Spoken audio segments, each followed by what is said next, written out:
It was a regular old night in old Phantom City. 1,000-year-old movie executives puffing their cigars as they bought medicine to treat their ancient STDs. I passed by Booger Von Dingus, the owner of that dive bar up the block, the Screen Rant.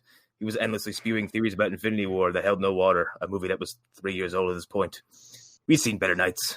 As I turned the corner onto After Dark Street, I saw the players that make up this wretched city. Before I could see him, I heard him, the sound of a dying vacuum cleaner. It was all in Harrow. Hey, don't don't make fun of my vacuum cleaner, you slime. He was drunk, yelling about the 13th Warrior or something. I couldn't listen to him long as my eyes veered over to the corner just a few dozen feet away. It was Hunter Davenport selling his body for advanced screenings of the Moon Knight Netflix show. He was as tall as a streetlight and as fragile as a baby. Here's looking at you, kid. I passed by an alley where I could make out the shadow of something old. Very old. Older than time. Older than sand. It was Eric Fajorchek. As the night falls across this city like a nightie to the ground, I need to find a hole in a wall to fuck. Across the street, the man with a golden glove. And every knuckle of that glove with a gem resembling a different minority. He was neither the man we all knew as the ultimate diversity hire. He was Luke Gonzalez.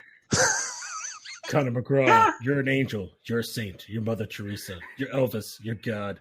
And if you showed up 10 minutes earlier, we could have saved Hunter Davenport's Instagram.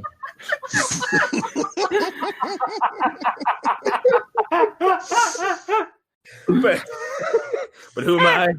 I'm just a skeleton in a trench coat, but you can call me Conor McGraw. And this is the Phantom Zone review of Sin City. Hi, everybody. Hi. Hello. Oh, Lou, I was not prepared for you to give me one back. Oh, I was quoting the movie. I know, but I was not ready for it at all. I was just trying to get the spirit feel across that. Oh, you mean Man, Clive let's- Owen's character? Oh, the city I want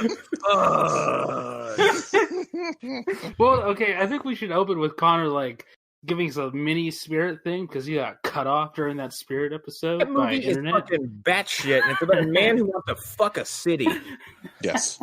And, there's all these... I didn't even watch the whole thing. I didn't get to talk about, the weird personification of death in that movie, who's just come make out with me, spirit. And he's like, nah, bitch, and just leaves. Oh, you mean the woman who appears as extra scenes from Borderlands? Who's in this movie twice? Twice, and I think that Go ahead, Lou. I was to say, doesn't Marv describe her as her tits are so good you couldn't even tell she was dead? No. Something like that. That's in Sin City. In the spirit, though, it's I think it's Lorelei, the fucking the mistress of death who's dressed like a belly dancer or some shit.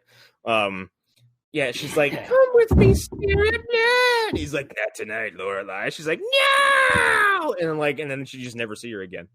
Yeah. And it goes fucks a manhole. And fucking and also the first 45 minutes of that movie are packed with people saying sans serif, in that exact cadence, sans serif. Exactly. And then Sam Jackson puts on a Nazi uniform and fucking melts a cat. Yeah. Man, it sounds like I missed out on some great stuff by choosing Muffin. not to watch it all. It was bad. It's bad in ways that I'm imagining Cats is bad, where you just can't look away for a while. That's exactly what it is. It is bad in an entertaining way. It's not bad like Supergirl, where you're kill me now. I There's 2 hours 45 minutes left. Where you're can Peter O'Toole show up earlier? Can he be here for more of the film?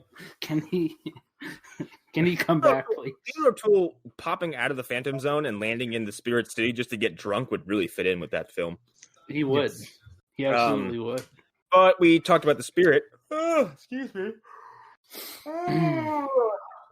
First, so we could get that out of the way, because we had to talk about the movie that led to its unholy creation, which is Sin City, which I guess someone got a boner because they heard they heard the phrase directed by blah blah blah and Frank Miller. Oh, how dare you do that to Robert Rodriguez? Yeah. Well, he's not. His movie is fine, but I think the people who matter only heard and Frank Miller. Yeah. Or else you'd bring someone else onto the Spirit and have someone fucking babysit this idiot. I think go ahead, Lou. I was gonna say, I think it still just goes back to he wrote the Batman comic, and that's the only one everybody knows. So He did also write Sin City, which I'm sure had a. He also part to did play. like the biggest Daredevil run of all time, pretty much. Yeah. Yeah. Yeah. Well, I was going to say, I think a lot of executives got all in a tizzy because of everything that happened with Robert Rodriguez leaving the Directors Guild because he couldn't get Frank Miller a co-directing credit. Like, do you know that story? No, I pieces don't. of it, yeah.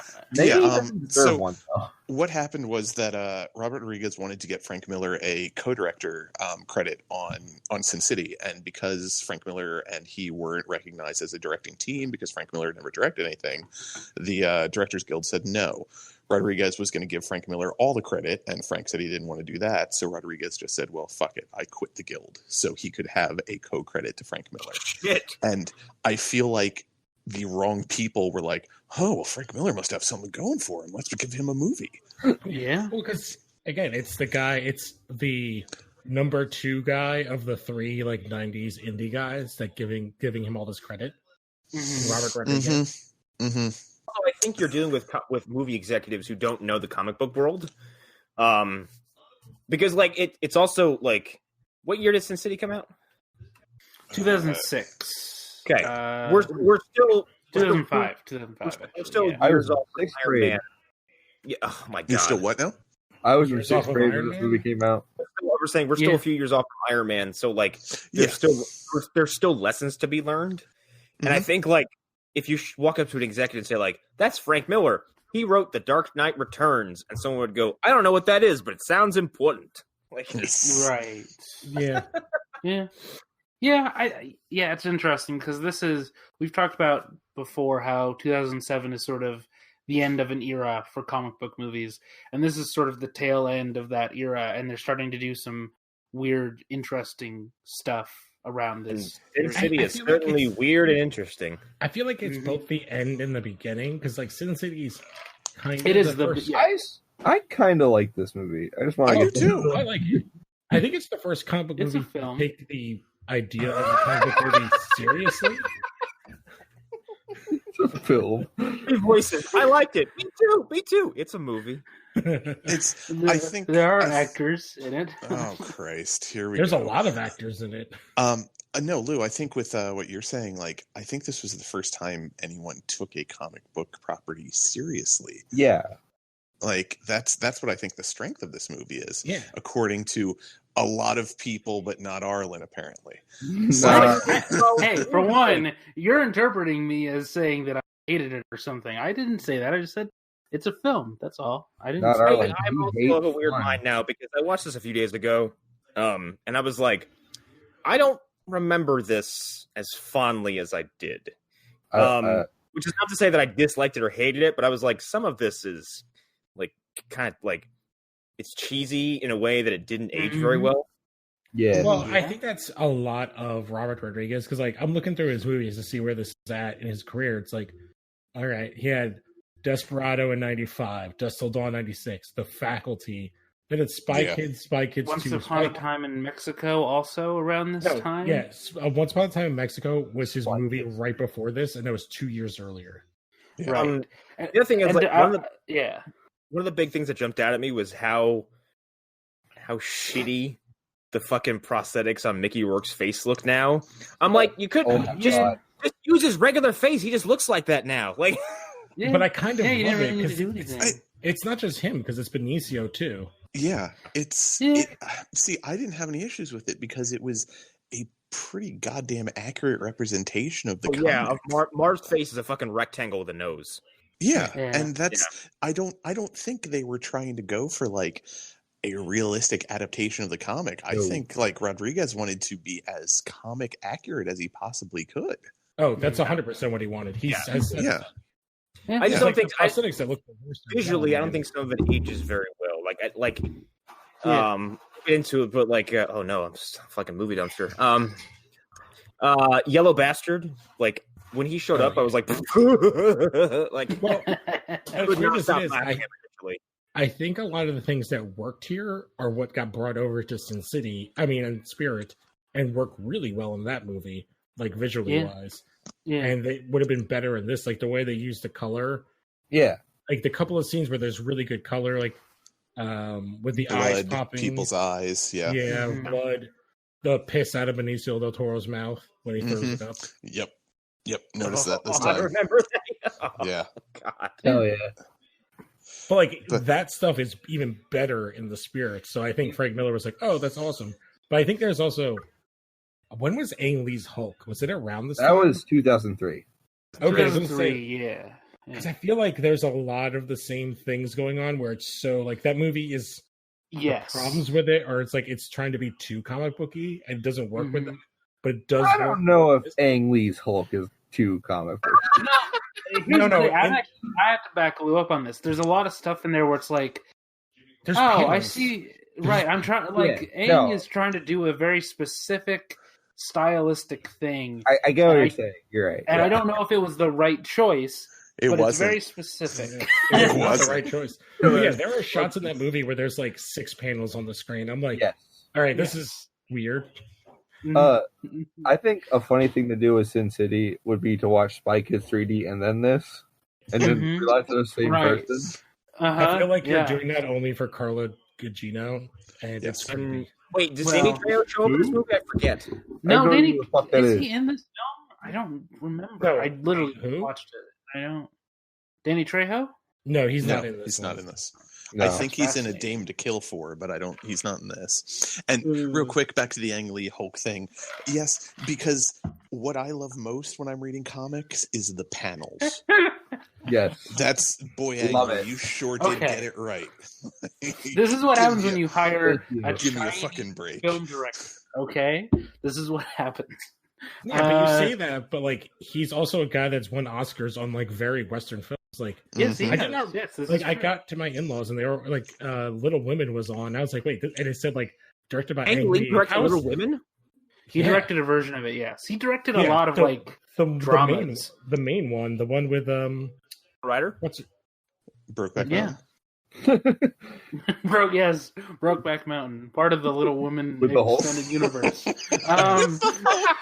Oh, no. Hope can't quit you. He just Oh, wears. I'm sorry, not Little Ledger. Women. He directed Sense and Sensibility, Okay. Yeah. which is kind of the same movie, but it's the one that Emma Thompson wrote. God damn. Okay. God, I'm trying to. I've been trying to segue off something Connor said. So I didn't. So like, kind of what Hunter said. We were both in like 6th grade, 5th grade when this movie came out. Yeah. Well, So I this was movie graduating was high school. mythologized for us. You're Oh, God. So I didn't get to see it until I was much older.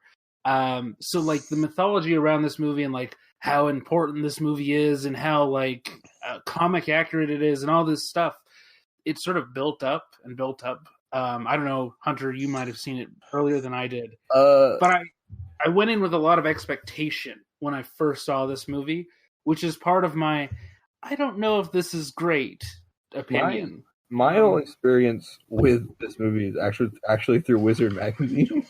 Of really course it funny. is. Funny enough, they were covering it a lot, and I remember as a kid, like I couldn't watch it because my parents wouldn't let me. But I was like, "This looks so cool," and then I I had do to remember. watch it when I was like 18. I remember this being one of the first. Because would you say this came out in 05? Yes. 05, yes. March 05. March 05. Okay. So that's 300 area of the year. Yeah. So this was like one of the first. Like it was one of the first movies I got to see that was rated R in theaters by myself because my birthday was September the year before. So I turned 18. So like, or no, 17. So I didn't need I didn't need anybody to fucking take me to the theater anymore. And I was very much, as far as finding my own entertainment by myself. So I just fucking hop on my bike and go to the theater. And it was like such a breath of fresh air. It's like, I could see Kill Bill. I could see Texas Chainsaw Massacre. I I remember my initial theater experience being really fucking fun. And then I didn't watch it again till years later, and laughed my fucking ass off the Elijah Wood stuff.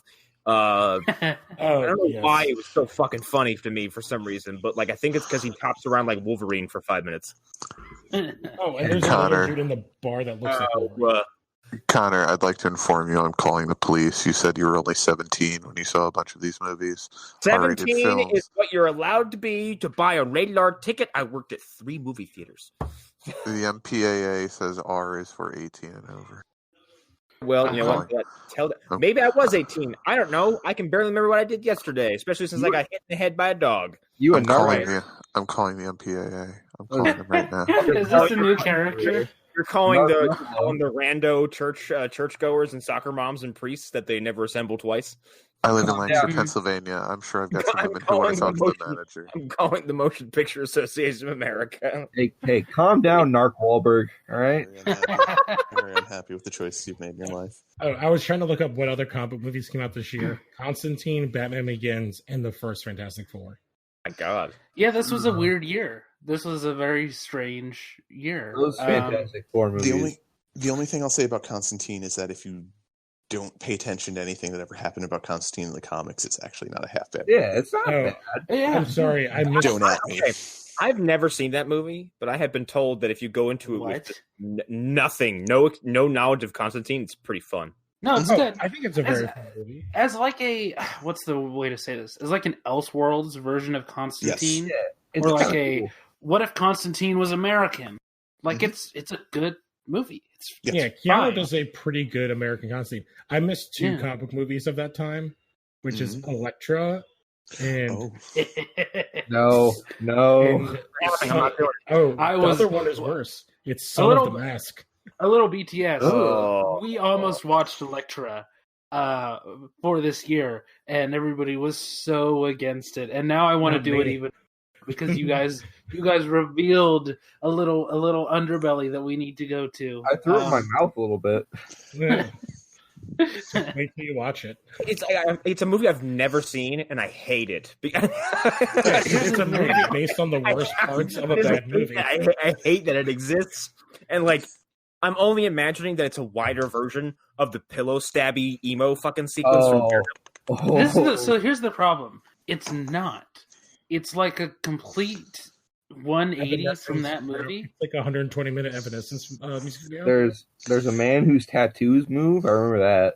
Right, like it's like they said, let's do this character's story, but like all the stuff that they kind of left out of that movie in terms of supernatural stuff and all that, let's put that back in this movie, and that's not explain any of it. That's give you like zero explanation up front about how this happened or how this connects to that last movie. It's kind of crazy. I also subscribe to the cosmonaut opinion of like Elektra sucks, and I hate her. She only exists to make Matt Murdock dumb. And every time, even in the show, like I'm pretty sure when we all were covering Daredevil season 2, we're like, God, fucking Elektra is the goddamn worst. And like we're all just tapping our watches till she took a fucking sword to the abdomen. Like the thing about Elektra is she made that Frank Miller run really unbearable for me. Yeah. Because she's literally there to be the devil on Matt's shoulder. Yeah. Like, why are you doing this? We could go. And then, the problem is like Matt never seems to like even in Defenders, like the TV show, he's like, oh no, Elektra. It's like, come on, dude, you fucking know better. Like, well, it's because they're trying to make like her, which we're not even talking about this movie anymore. They're trying to make her the Selena to like Wayne to the Batman. For it doesn't work. Her Matt, no, it doesn't work. No, it doesn't Selena's work. way better than Elektra. And that's not the way it's even supposed to work in that comic. But anyways, let's talk about the movie that we're here to talk about. Yeah, I wanted to break this down. I want to cover this segment by segment. Yeah. Did we sort of already take care of like general thoughts about the whole thing? Do we think that we're sort of good? I think we did pretty much. I saw it in the theaters. I still enjoyed it. There are definitely a couple lines that I was like, "Yikes!" But outside of that, I do think you could use this movie to teach. To elaborate on them when the time is right. Yeah, a couple design choices that we will not be arguing about. But that's we'll see about that. The only thing is, like, you could teach an entire class about the male gaze with this movie. Yeah, I don't even know if it even you could call it that because it's like even beyond. No, it's the male gaze. It's definitely the male gaze. Lindsay Ellis would say that this is the male gaze, as she explained it, which is the best explanation I've ever heard. So I would say sure, why not? Because I think there's at least 7 shots just of women's asses. Yep. And like nothing else in frame. Yeah. Right. Yeah. Not a lot of shots of feet in Tarantino's segment. There's way too much horny in this movie. Yeah. There's a lot of horny in that movie. A lot of horny. Well, in it, right? I'm convinced it's because Frank Miller has slept with a lot of whores. Right. That's... And he calls them that to their faces. Still Dawn is really horny too. Like there's that whole. So I think it's just like those guys and that. Hey, listen now. Salma Hayek. That whole sequence was probably a sexual awakening for a lot of people in that movie. Yes. Right. As was, I'm sure, many of the women in this movie for some reason. Definitely. Rosario Dawson in Dominatrix. Jessica Alba. Things. Yeah. What's first? Is it Dame to Kill For? No, it was That's the second movie. Oh, the Big Fat Kill. What? No, because I thought Dame to Kill For was also a story in this movie. No, it's Marv's No. story is the first one. I forget what it's called. Yeah. Well, the first one is the assassin, the Josh Hartnett character. Yeah, which he has two buttons. Yeah. Like a bookend. It's completely inconsequential. Yeah. Yeah, I'm trying to find the he's title there to be of like, each section. He's there to be like, blah, blah, blah, Sin City. I have a silencer. Smoke a cigarette. Bang, dead. Customer is always right. White. Big Fat Kill is white, and Marv is... It's The Hard Goodbye. Hard Goodbye, yes. Yeah. Mm-hmm. Yeah, because it starts off with the first half of That Yellow Bastard, and then goes into The Hard Goodbye, then The Big Fat Kill, and then finishes out the rest of That Yellow Bastard. Yeah. But the version I watched was the segments and cut. I'm sorry, what was the first one called? It starts off with the first half of The Yellow Bastard, or That Yellow Bastard, and then it goes into The Hard Goodbye, and then the very end of the movie is That Yellow Bastard again. Yeah. So I guess we're starting with the first half of That Yellow Bastard. Yeah. This is Bruce Willis, Jessica Alba, several other characters who cross over. Marv shows up for a quick second. Doesn't have not fucking Powers Booth. Powers Booth is in it. Powers Booth, yeah, he's in this segment. Rutger Hauer shows up. I'm not sure if he's in this segment or Marv. No, he's in the Marv. he's in The Hard Goodbye. Okay. Yeah. The other cameo is Elijah Wood's character shows up for a second. Yeah, and we also have Michael Madsen, who shows up to be Bruce Willis' buddy. Yeah. Someone pulled Nick Stahl out of a closet for this film. Well, this was before Nick Stahl had made his good job, Eric. English. Had made his terrible fall from grace. I don't know what exactly prompted that, but I don't think there was one. I think he just disappeared. I was just say, what was his fall from grace? Because I just remember him being in Terminator 3, and then he disappeared. Oh, he went to rehab. Yeah, and apparently it didn't work too well because I definitely seen some stuff about him kind of looking methed out when somebody found him out in the world again. Edward Furlong, what the fuck? Yeah. But then, it's like John Connor's a cursed role for most actors. Nick Stahl was supposed to. They fucking shot him as a 9-year-old. Whoops! Spoilers. Nick Stahl was supposed to have a comeback because he was in that Lock and Key pilot that never got picked up. Oh, that sucks. I wonder why. Yeah. And he was apparently really good in it. But anyways. So this segment is about Bruce Willis he's a fucking hard beat up cop who fucking smokes and drinks a lot, you know. He has a heart pain. Well, he has angina. I think my favorite part is like if you follow his age, so he says he's 60 when it starts. Mm-hmm. Yeah, and then Jessica Alba's character was 9. Is 9 years old and then wait, you're saying he's 69 when he and Jessica Alba meet up again? I thought it was like nice. It just fades from existence, finally having served his purpose. You're saying nice. You fade away like fucking Peter Quill from fucking Infinity War. Oh man, he enters the Force. Exactly, I fade away like a Force user. No, I think she was obviously over 18, supposed to be over 18 when they meet up again, but that's not until a bit later. Yeah, it's also like 85 when they meet up again. Yeah, pretty much. Or something like that. The plot is he breaks up a what is it? It's a human pedophile. Pedophile ring.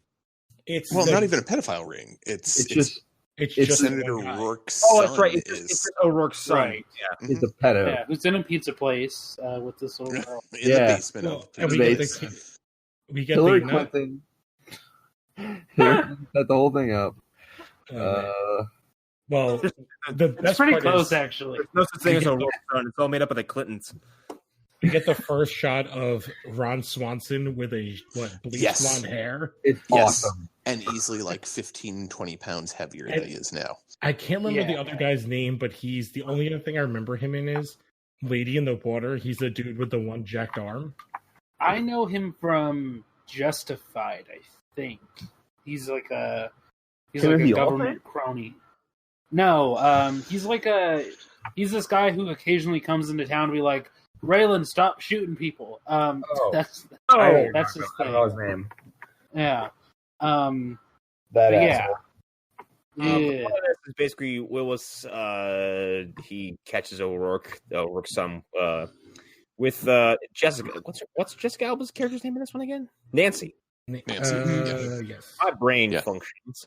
Well, and his partner, Taking a pause. Everyone's like, mm. and his partner is what's his name? Madsen. Michael Madsen. Michael Madsen. Yeah.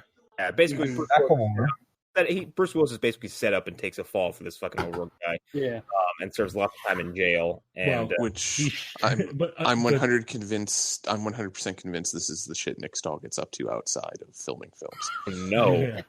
Yes. But I love that, like, he's like, I take away his weapon, and he shoots his, like, hand, and then it's like, I take away all of his weapons and shoots him in the dick. No, Yes. he pulls his dick off, dude. No, that's Yeah. later. Yeah. That's Oh, later when no, he no, becomes he the does yellow it twice. bastard. No, Yeah. he does it twice. He Yeah, shoots no, his but- dick off in the beginning, and Yep. yeah, he rips it off. Oh later. yeah. yeah, no, he maims and disfigures him, I believe, in the first segment. Because I He think shoots off his ear, and he shoots off his hand, and then he shoots off his dick. because then because he basically says later on, like, the attack he got from Hardigan, I believe is his character's name, is like the Yes. reason he went through all this weird ass surgery that turned him into the yellow bastard. Yes, Mm. they did Yeah. like a bunch of experimental surgery to regrow His dick. junk. Yeah, that's Right. it. And gave him a giant bulbous head. It turned him into Freddy Freaker. Your skin's going to be yellow. Mhm. You're going to smell terrible. Your skin is going to be made out of like squishy carpet foam. Freak 2, Freak 3, Freak 4. Oh, and the other guy with Nick Swanson is knocking at Rick your door. Gomez. What's his name? Rick Gomez is the actor. Hmm. Rick Huh. Gomez. Only because he shows up later. His character's name is Clump. Ah. Clump. Because they're the ones that have like a Kevin Smith level of like dialogue about cars. Yes. Mhm. Twice. Yes. But this whole thing kind of fans out in a cliffhanger, as we've already established, because the back half of it is picked up later in the film. Do we want to talk about these as like one collective story, or do you want to come back to it after we? I think it worked. To me, it works better as one collective story. Plus, that's how I watched it. And that's the Yeah, way it was right. presented originally in the comic. Like, Yeah. so Yeah. I think it's better to just tell the whole story. So Hardigan goes to prison and serves a lot of time in jail for a crime he didn't commit. Because he's blamed for the kidnapping of the little girl, right? Too. Yeah. The kidnapping of all the girls and the serial murderers. Yeah. Yeah. And I believe this is where Powers Booth comes in as a is he Senator O'Rourke? Yes. Yeah, he's Senator Yeah. Rourke. He Yes. and the He Bishop fucking- are brothers. Movie. Because he comes in, he's like, I love his monologue where he's like, you tell everyone you're dead, you blah blah blah, you're dead, you breathe and you're dead, you take a step this way, you're dead, you step in this tile and you're dead. Well, did anybody notice that the contacts they gave him, he had almost cat's eyes? Yes, I did. 100%. Yeah, it was weird. Like, I guess they were trying to say he's the devil, essentially. Well, Yeah, he looked like a do replicant to me, or Yeah, something they like do that. eye stuff almost as much as The Witcher. Time to die, Contact devil. lenses. Yeah, like Yeah. the most evil, corrupt people in this city seem to be the people who are like in positions like the cardinal, the senator, other people like that. Like this, it's supposed to be like Gotham City, but like on fucking anabolic steroids. Like it's all just worse. Right. And instead of like fucking costumed idiots running around causing mayhem, you have like the most powerful kind of people who are the ones who are causing all this misery. All right. Can I don't think we. cause Go ahead. out for a second? I clicked Powers Booth's IMDb. I want you to guess the top 4 movies they say he's known for. Because Oh, you'll wow. never guess one of them. I wouldn't even know where to I fucking actually start. can't believe. I'm gonna guess one of them's got to be Sin City. Yes, that's number 3. Right. Number 4, I would say, is his most famous movie that he did. For him, must be something he's the star of. he's the villain. He's the villain in all of them Of course he is. because he's Powers Booth. Right. Well, I'll say the first one is Avengers. Oh yeah, he was one of the World Security Council. Oh yeah. So the fourth one is Tombstone. The number 2 you will never get because it is the Jean-Claude Van Damme vehicle, Sudden Death. Oh shit, Sudden Death. Oh shit. Eric just had like a vision from God or something. Where Jean-Claude Van Damme is battling people at the Pittsburgh Penguins Stadium, I believe. Yes. With the kid in it is the kid from Sleepless in Seattle. I always get that and Last Boy Scout confused because they're both sports related action films. But I did all that just for Sudden Death because I was just like, why on earth is that his second most famous role? Probably because it was his biggest role in, I don't know, or his most recent. I was gonna say, like, him and Rutger Hauer kind of have similar, like, mainstream trajectory, where it's like he's a really, really famous, esteemed that guy. He's like he's a that bad guy. Yeah, right. And everything. And Rutger Hauer is like that scary guy. Yeah, and that in this movie, they're brothers. Yeah, that makes sense. Which, that's really good casting. Yeah, it is. Yeah. Oh, go ahead. Yeah. I was just going to say, this is a thought that just occurred to me. A problem we had with The Spirit was we didn't know when The Spirit takes place, even hypothetically. Like, does it take place now and they're old-timey, or is it old-timey and they just suddenly have video cameras and cell phones? That was something I brought up about, like, your sense of displacement in the first, like, 20 minutes, where Spirit's, like, in the opening, like, half an hour, or, like, that whole stupid action sequence in that giant mud hole, like, you have no idea who's standing where, in relation to what, how far from anything, any kind of landmark. And like I said in that episode, like the water they're fighting in, this like swampland allegedly, is like 100 feet deep in one spot, and then 3 inches away you can stand in it up to your knees. Yep. Mm-hmm. And someone pulls out a cell phone. And then someone pulls out a cell phone, but then the octopus lifts an anchor out of the water and hits the Spirit in the junk with it. Like, that movie's sense of location and place and time is out of its fucking mind. But yeah, I think this movie is taking place in like. I don't think it really matters. I think that was my larger point. Yeah, I think this movie, it does a good job of making you not care. Like, you do not care when it actually takes place. The fact that he asks for a hard top and a, like, 60s car would suggest it's a 60s thing. But there's also a car phone, and it's a different segment, of course. But I think the same things can be applied to the segment that we're in, where there are these little aspects where if you took them on their own, they would suggest wildly divergent decades. But I think this movie does such a good job of time and place and setting that it doesn't really matter exactly when or where this takes place. It's doing what Batman the Animated Series did, where I was about to get to that, where it's like it's a city that's like locked in like a stylistic stasis. Yeah, and everything looks in Batman the Animated Series. It's it would be like 2010, and because of when they do things that maybe don't feel exactly like out of that specific era that they've sort of established, it always, even then, it feels cohesive. The car phone isn't like a modern cell phone. It's like a very sort of older, very basic cell phone. Mm-hmm. Well, hell, even the point where is it Schlub and the other guy are talking about the car that they're going to be using to transport a body in. It's a Ferrari, but it's not a modern Ferrari. It's one from the 80s. It's an early 80s Ferrari. Yeah. Right. So once again, you know what's weird is that we were talking about the segments. I completely forgot about Clive Owen's segment. Oh, yeah, really? That's one of the best No, parts of it. It's like where Del Toro shows up to be like, I'm a crazy person. Wow. Yeah, pretty much. Yeah. But yeah, so that yellow bastard. So Hardigan's been he got fixed up on he's in the Rourke's dime. Yeah, exactly.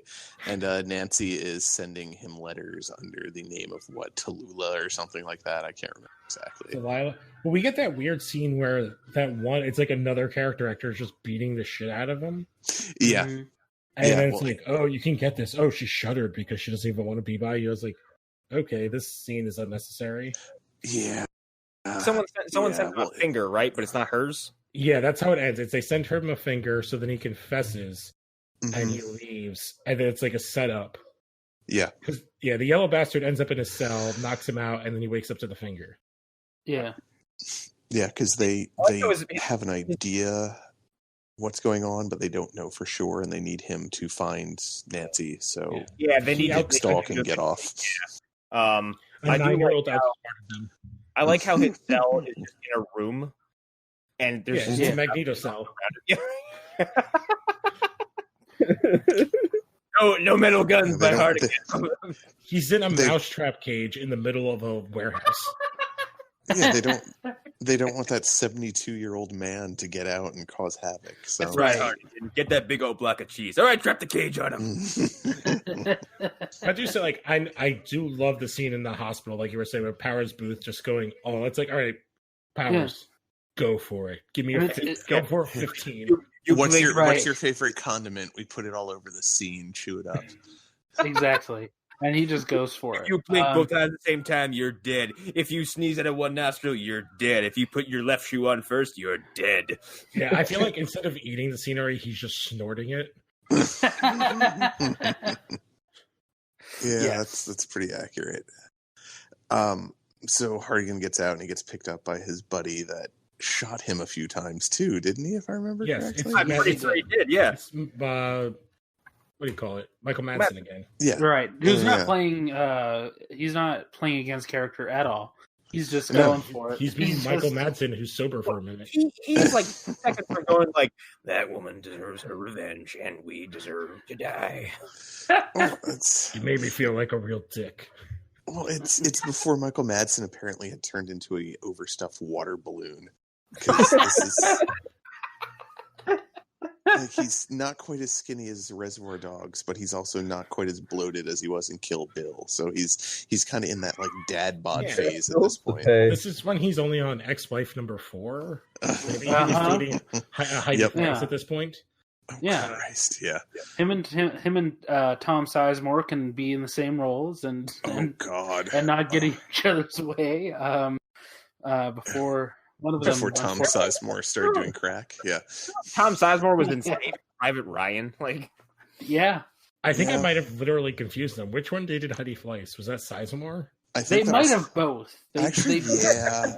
let's find out. Which one was on Celebrity Rehab? Well, Sizemore was on. He was on Celebrity Rehab with Fleiss. Yeah, so that's who dated her because they were all together. Yeah. God, really? Okay. Anyways, although Michael Madsen has one of my favorite things, a long, long time ago on a Opie and Anthony, he went through his IMDb and said what each movie paid for. Yeah.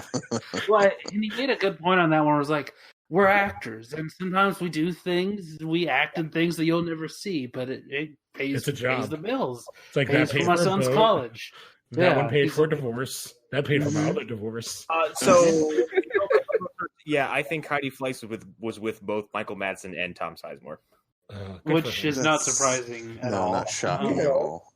Did you know that Michael Madsen has a brand of hot sauces called American Badass? Awesome. Great. Add it to my Christmas list. Do you think Kid Rock was jealous, angry, or like, good for you?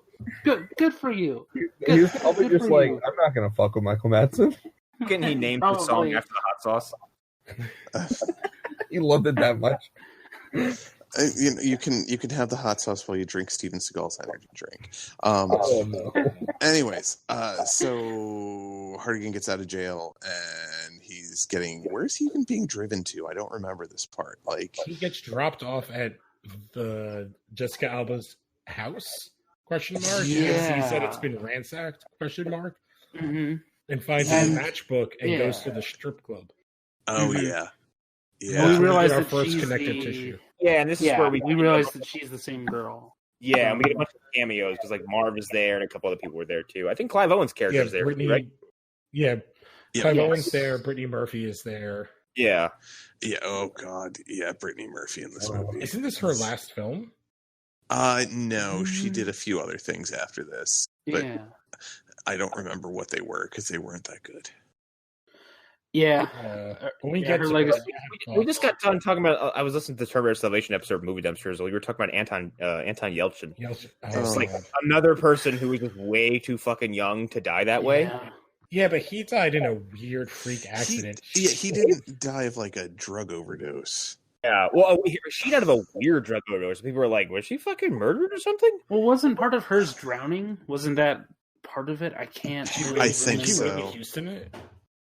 She might have. I can't remember exactly, but it was definitely something that like there was a little bit of foul play suspected, but it was later realized that oh no, she was just on this and she OD'd. Oh shit! She had pneumonia.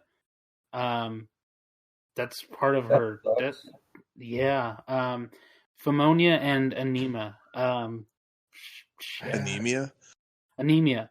Oh wow, she died literally 10 years ago yesterday. Oh shit. That's creepy. I don't like that.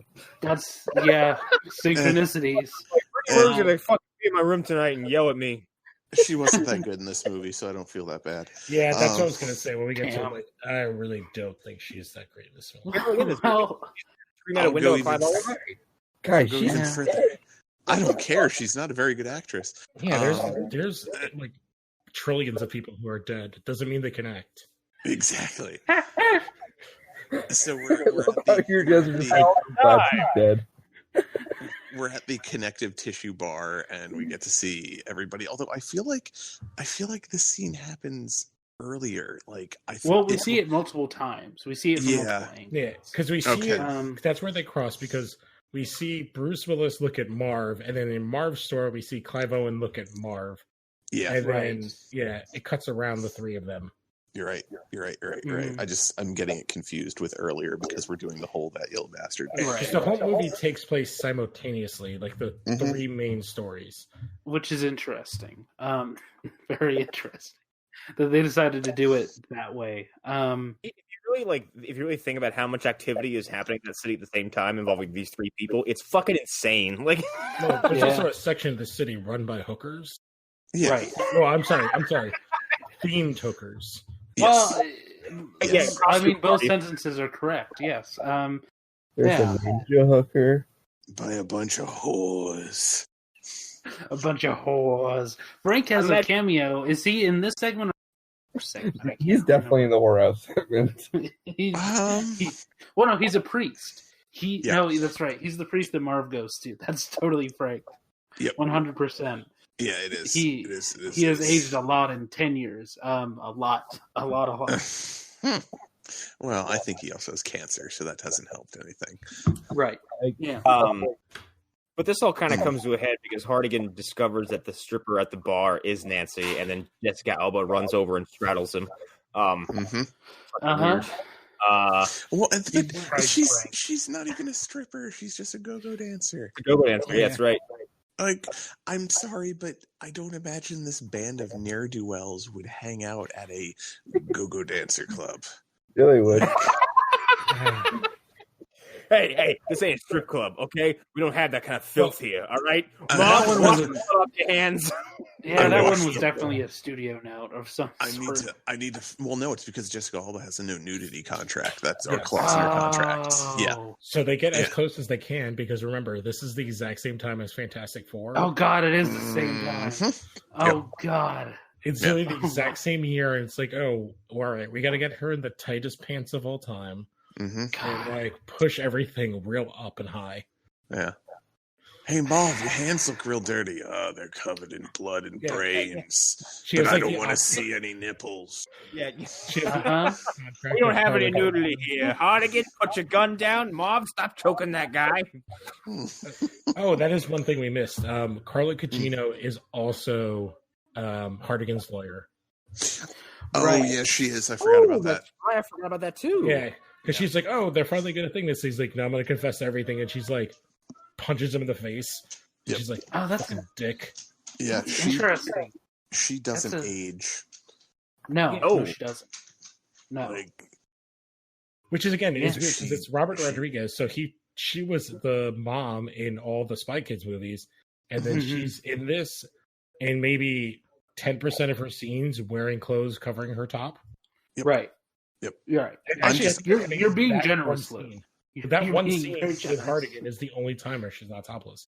Right. Yeah. yeah, Yeah. no, you're right. You're right. I mean, she's wearing And a I said coat in the in chat, the later like, scene, but You Mhm. can't even make her look old by putting old lady makeup on her because you're like, you're still a No. fucking fox. Yeah. yeah, Yeah. yeah. Uh, Lucky Yeah, this all kind of- genetics. yeah, but this all kind of comes to a head because the yellow bastard kind of starts reappearing and he starts attacking Hardigan. I think he attacks him at his house, doesn't he? No, Something like that. he is at the bar, and then they're Yep. driving, and he knocks them, or he starts shooting at them. Hardigan Mhm. leans out the door, and he's like sucking at it, and then he shoots him in the throat. Yeah, it hits him Mhm. like on the side of the throat, so he's got Yeah. a constant flow of blood. It seems coming out of him.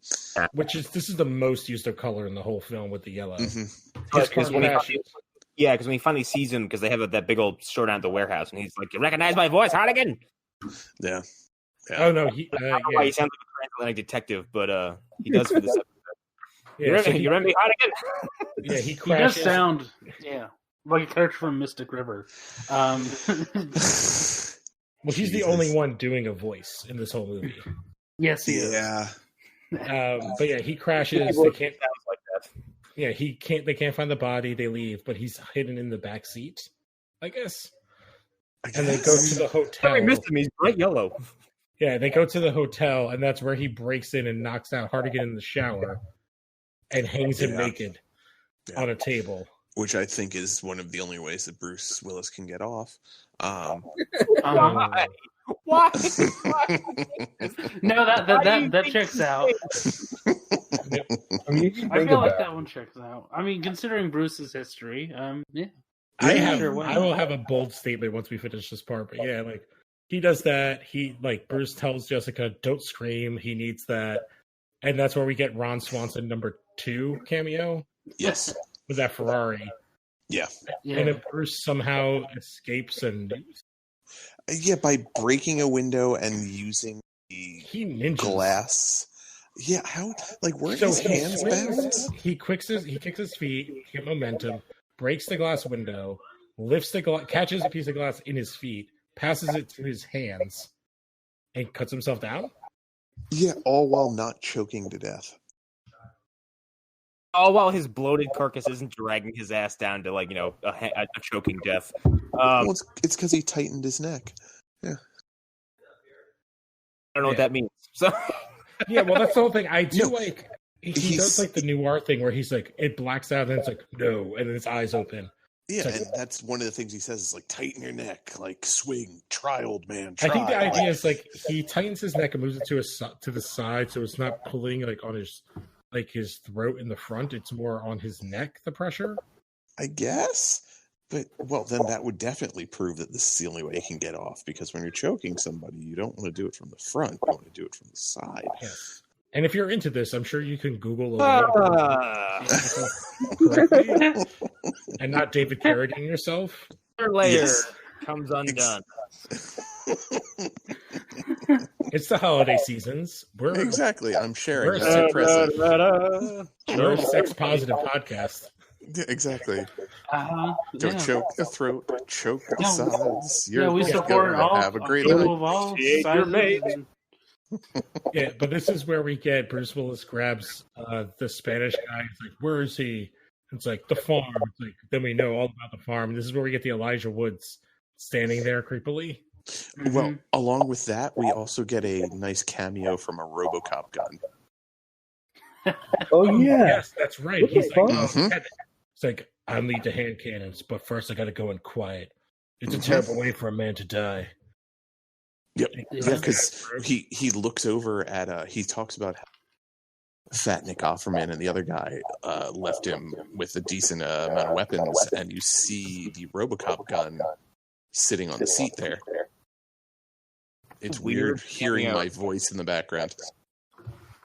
Is Hunter alive? Did Tall Boy die? Answer.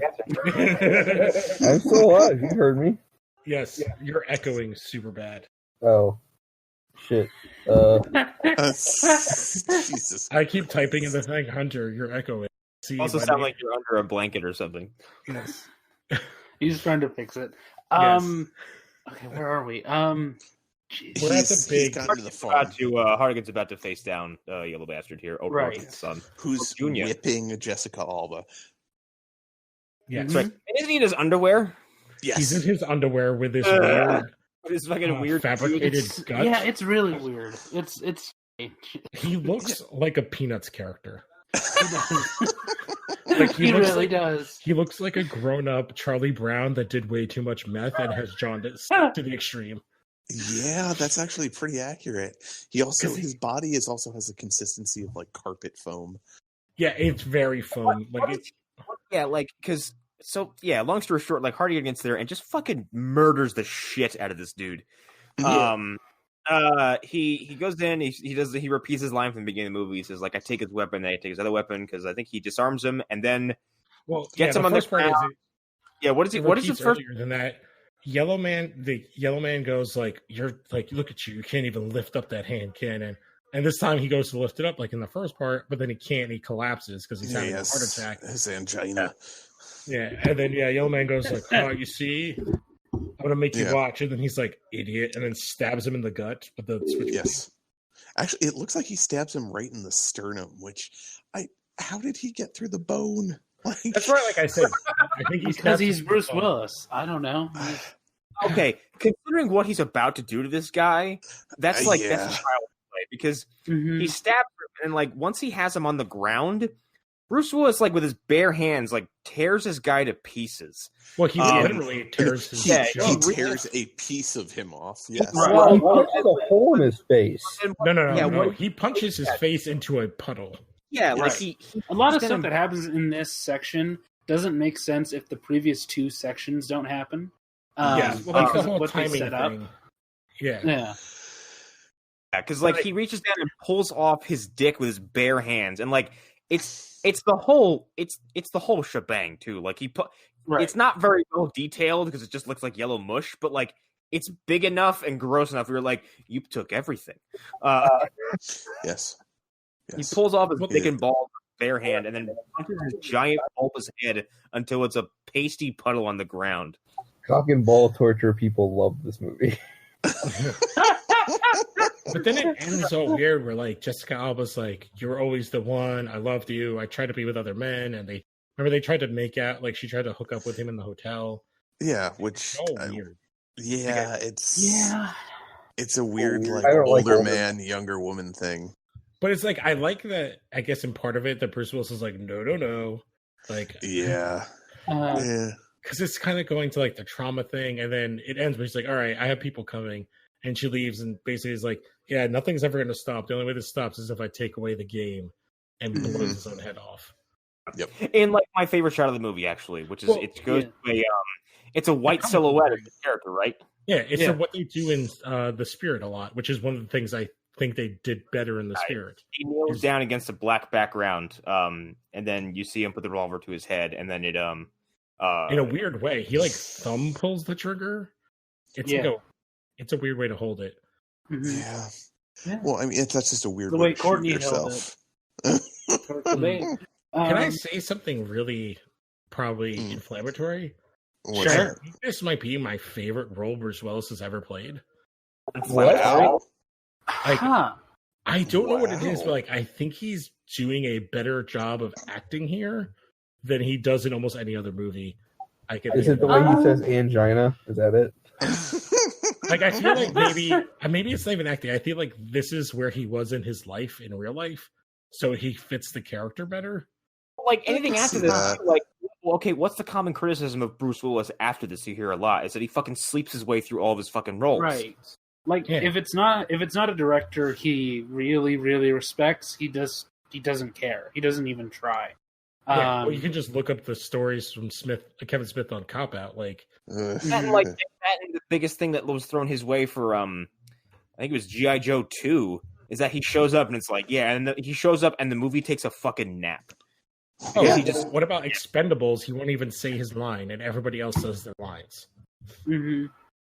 Yeah, he got really, really pissy, but he shows up on Looper and he gives an excellent performance. Yeah. Well, that, and I don't want to go into it, but I mean, he was also great in 12 Monkeys, which was directed by what used to be a director I really liked, and then he said some stuff recently, so I'm just going to keep. Yeah, Guys, when was 12 Monkeys? Terry Gilliam says 90s. Terry Gilliam says black kids can't have dreams. So Wait, yeah, I did not see this. Oh my Send God. this to me. Oh, you must Look not up- have seen... Look up Terry Gilliam on Black Panther. Long story short, he called that movie bullshit and says the person who made it has clearly never been to Africa, and they hired a fabric stylist to design the movie. I remember reading this now, and I didn't realize that was Terry Gilliam saying that. Bullshit that black kids can have this kind of dream. It's stupid. And he's like, and I hated that the media made it a big deal. It is the epitome of old men whinging about pop culture. That's all it is. I thought that was like the other guy talking about that.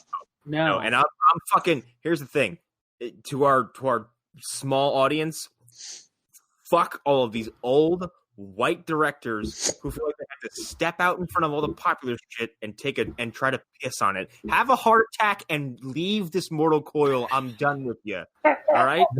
That being said, I really wish The Irishman was a miniseries. Martin Scorsese, if you're listening. but no, here's the thing, Hunter. That would defeat his entire point with the MCU, so why would he do that? The Irishman should have been a miniseries.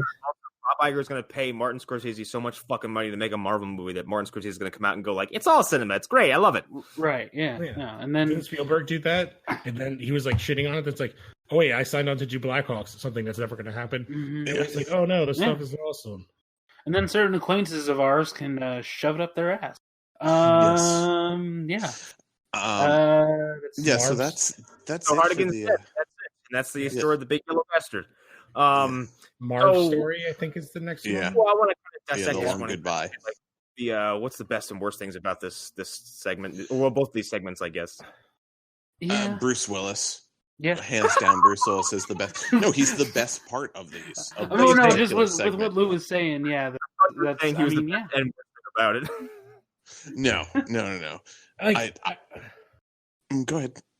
no, I was just saying, like, it's just like maybe it's more of like this is the last good Bruce Willis role, like that he actually gave a shit about. Well, like I said, maybe. he has it's much less after this. That's fair though. But like, yeah, I don't know what it is, but I'm like, oh, I'm trying to look like through his IMDb. So like, This might just be the last important one to you, though. This just might be like where Good for point. you. I'm you trying to noticed find it. where this is in the thing, like in his IMDb. It's 2005. Looper's 2010, which is again Looper, I love Looper. Yeah, like that was like my movie. I was like, oh, this is great, and Bruce is like, he's actually trying in this. This is so surprising to me. I like that. And then George Levitt would essentially go on to play two characters from this movie in different movies. Yeah. We I can don't know. we can have brief thoughts about A Dame to Kill For after we wrap this up, because I feel like that movie is not worth watching and talking about. I've never I seen it. haven't seen it. I've never seen it. So Guess I what? would I'll say- tell you some shit about it. I would say for me at least, the worst part of that yellow bastard is the weird, like, I'm an old man and she's a young woman, but she wants me. Like that's Frank Miller projecting himself all over the page, and it comes off even creepier in this. Like there's a certain those kind of thoughts. You're like, oh, stop it. Well, also there's a certain amount yeah. of give that I'm willing to accept within the comic form. Right. But when it's on screen and it's live action, you're like, oh no. Well, yeah, and we also we hinted at this, but it also connects to our just general disgust with how Jessica Alba and many other actresses who are sort of flavor of the week get treated, where they're like overly sexualized and put everywhere as like, this is the girl that you should be attracted to, and you should go see the movie to see her be naked or half naked. That's every woman in this movie. Like, Yeah. Much. As much But as this is her moment for that, though. I would say, like, this is Again, think because we talked about this with Fantastic Four, how like I was gonna say like it's almost as bad as Fantastic Four. Mhm. I actually almost think Fantastic Four is Yeah. worse. And when I say moment, I mean like 2005 or late 2004 to like early 2006. That's what I mean. There was some sort of movie about surfers that she was in, and Crush. 90% of the ads were just her ass. Yeah. Or just that her was- like. Oh, go ahead. I was gonna say like that's just kind of. I honestly don't think she's a great actress. Like No. I don't think anyone does. So like she was just kind of like she did Dark Angel, and then she's like the tall, kind of Latina woman that kind of just passes as not being like she's not too Latina. I'm saying like, she's white enough Latina. Yeah, What I think you're but looking she's for.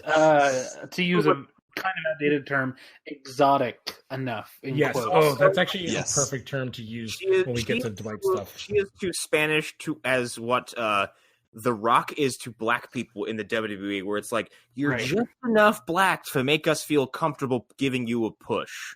Yeah. Mhm. Also, that surfing movie, it's Into the Blue, and the posters are it's her boobs and it's Yes. Paul Walker's abs. That's all of Yep. the posters. Yep. Oh, So Capsule. If you want to hear, I'm going to just go back to the Yeah, IMDb and I thing. mean- Her top 4 movies on her IMDb: Fantastic Four, Sin City, Machete, and Fantastic Four 2. Well, and Machete, the only reason it's that is because they had a digital nude scene for her. Yeah. Because Right. she wasn't actually nude in it. They had to digitally alter it to make it look like she was nude. Keep talking into the Marv segment. I got to run to the bathroom. yeah.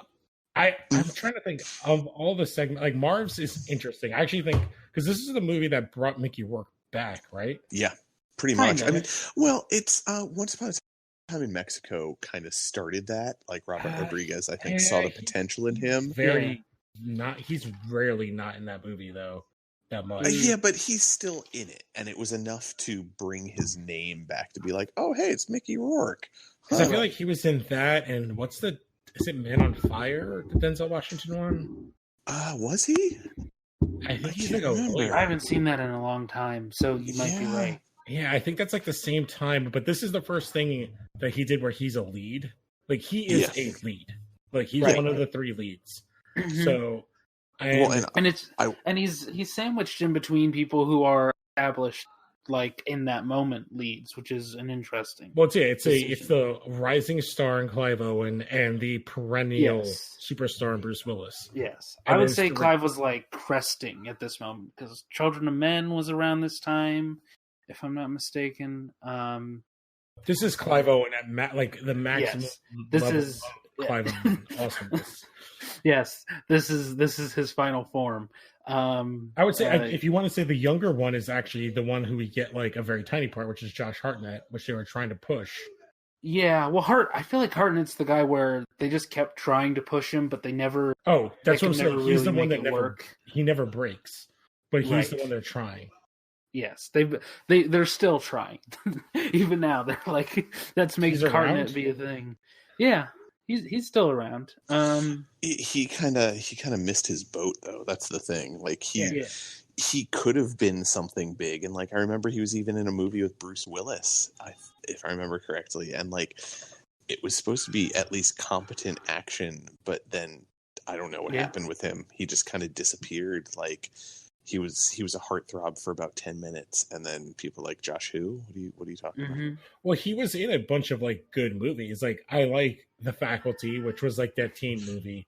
Robert think Rodriguez film. Robert Yeah. Rodriguez. Yeah, But and then he's still in good stuff. That's the Yeah, thing. It's he's in just 30 like, Days of Night, which I think is actually Oh shit! Yeah, I forgot he's about the that. star of Do that that, at some and point. that's such a good vampire comic book movie. Yes, it is. so good.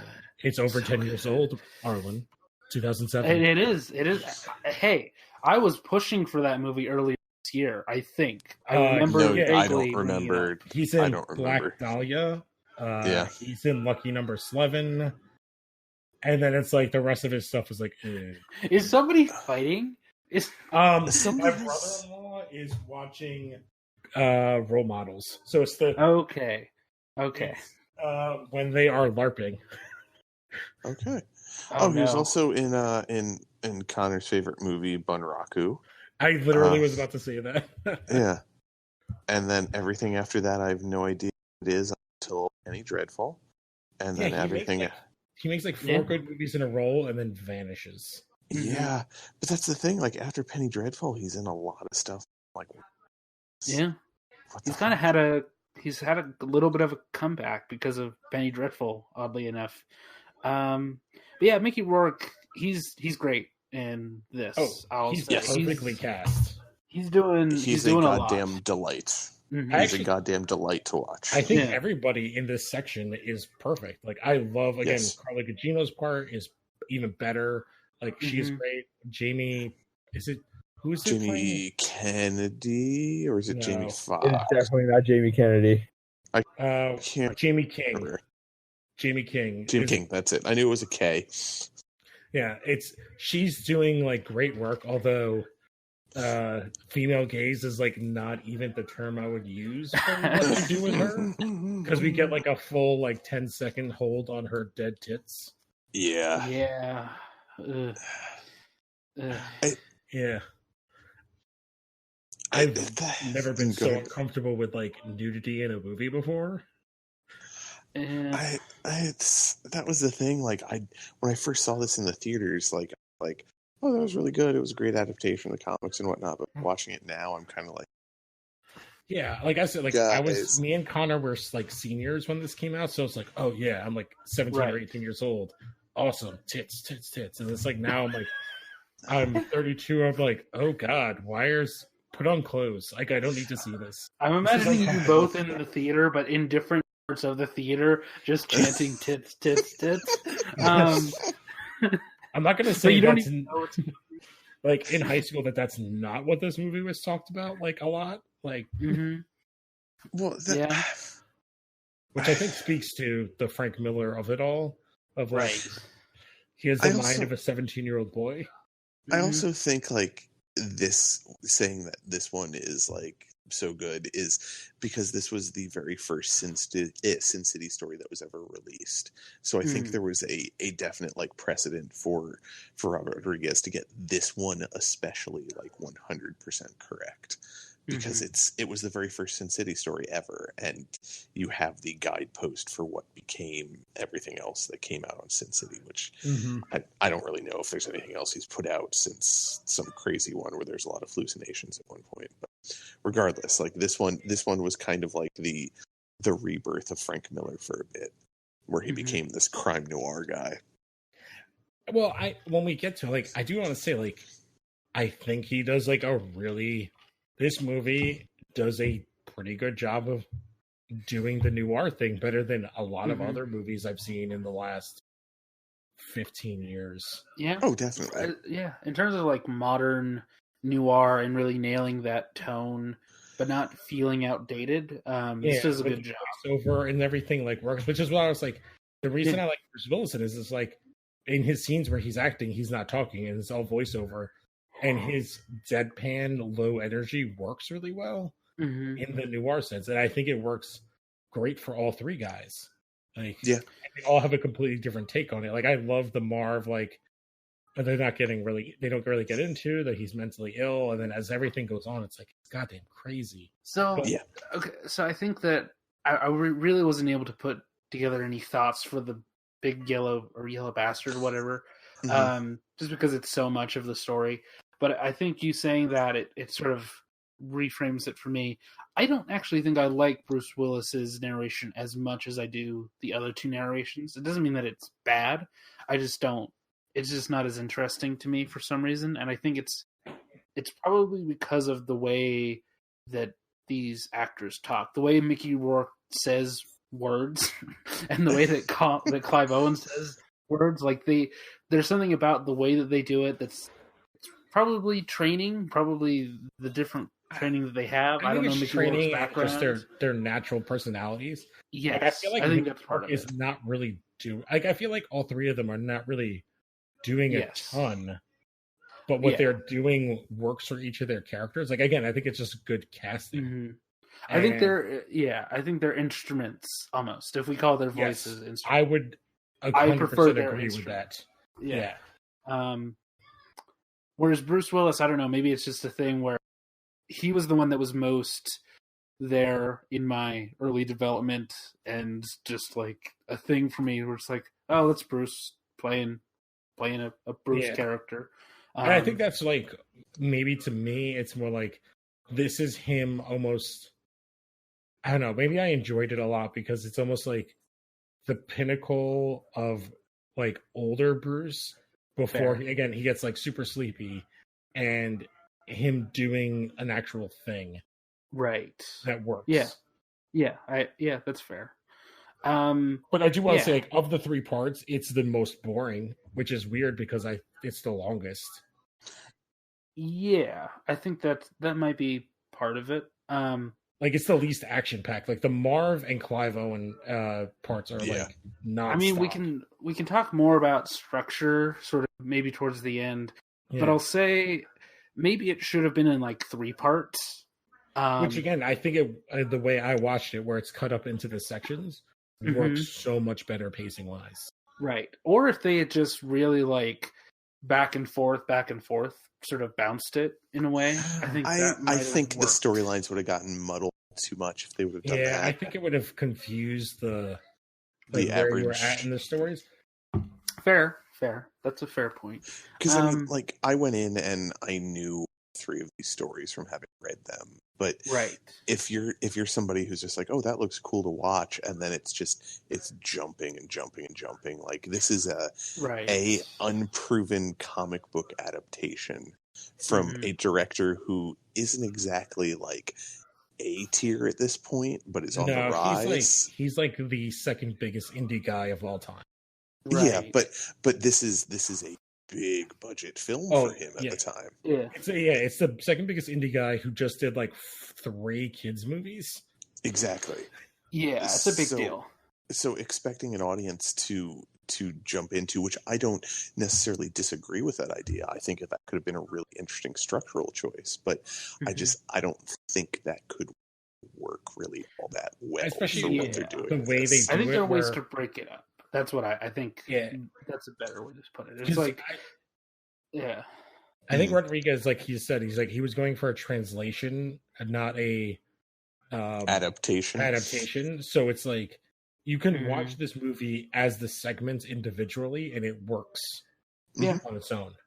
Like, you don't need the other 2 parts to watch those individual parts. Yeah, I think that if this was being made now, this would be a show. 100%.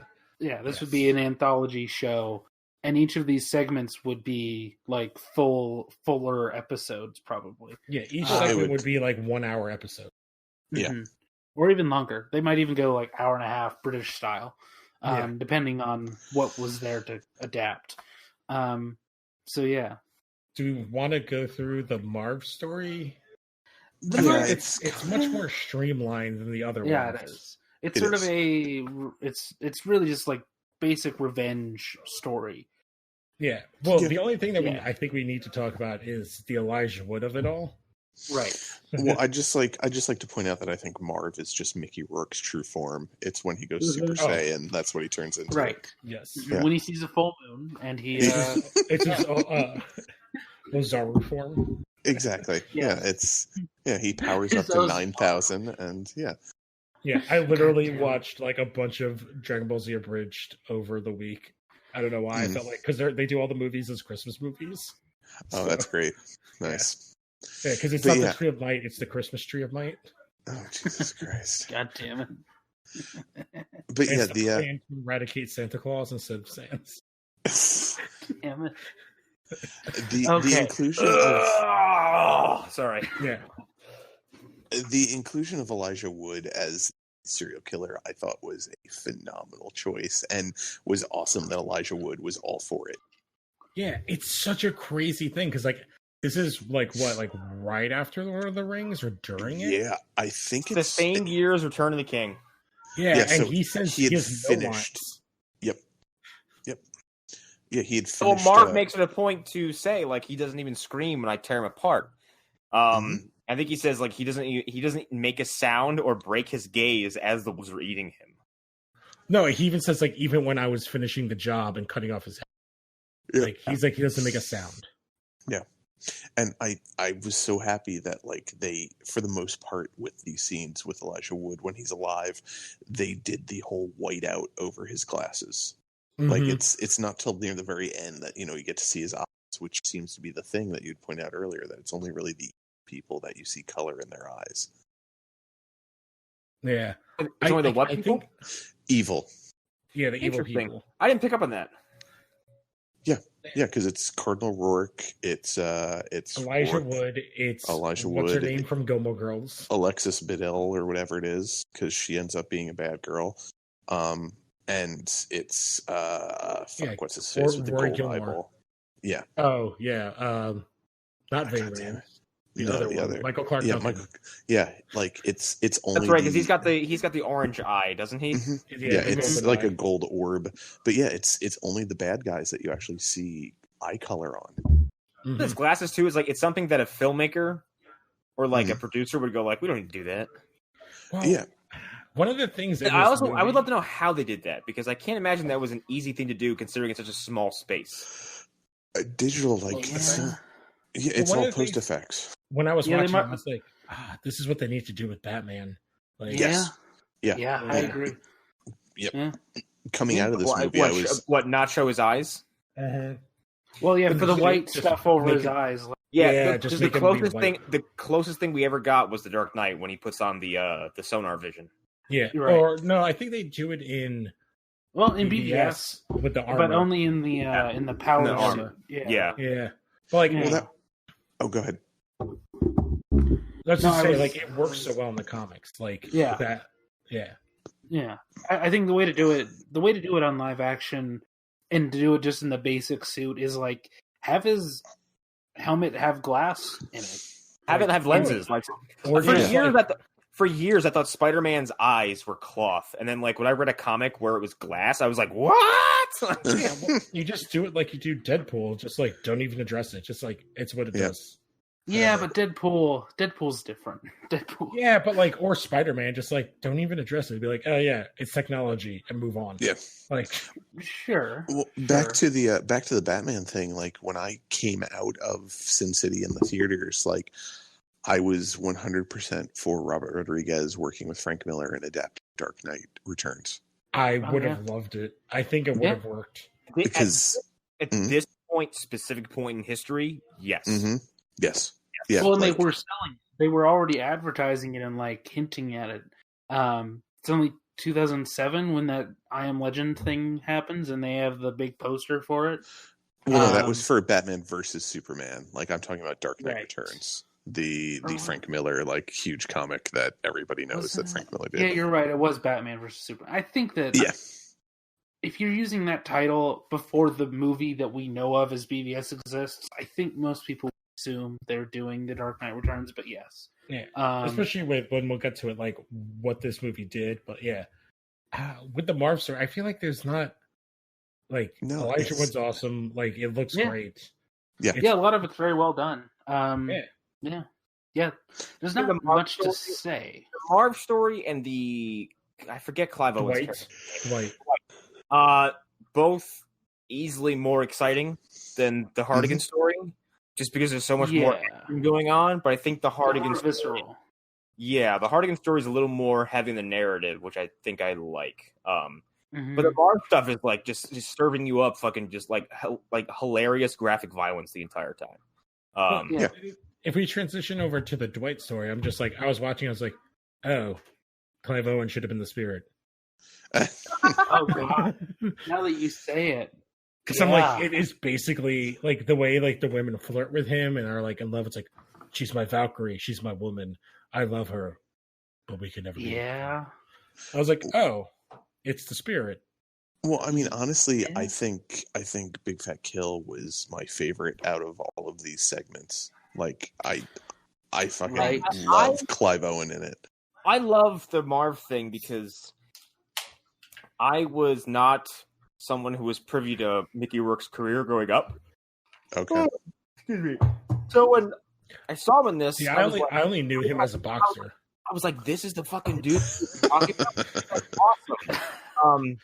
I love him in this movie, and I love his big, giant, craggy face. If it doesn't look that good now, but I think it's fine now. But I think it looks kind of Mr. Potato Heady. Like his nose is very like I feel like you could just pull it off. Because it's like, but the thing is, it's like it's a perfect representation of the comic. It is. I think it looks funny. Yeah, it gives him a completely square head, and then he has this giant fucking nose right in the middle of it. But also like I was like, this is the fucking dude everyone's been talking about my whole life about how fucking great he was, and it's in a movie like this. That's what we were talking about before. It's like this is kind of the movie that brought him back. It is the movie that brought him back. Right. And then he did things like The Expendables, where he was like, "I'm going to tattoo shop. Right. I'm never going to leave My bird. My bird. My bird.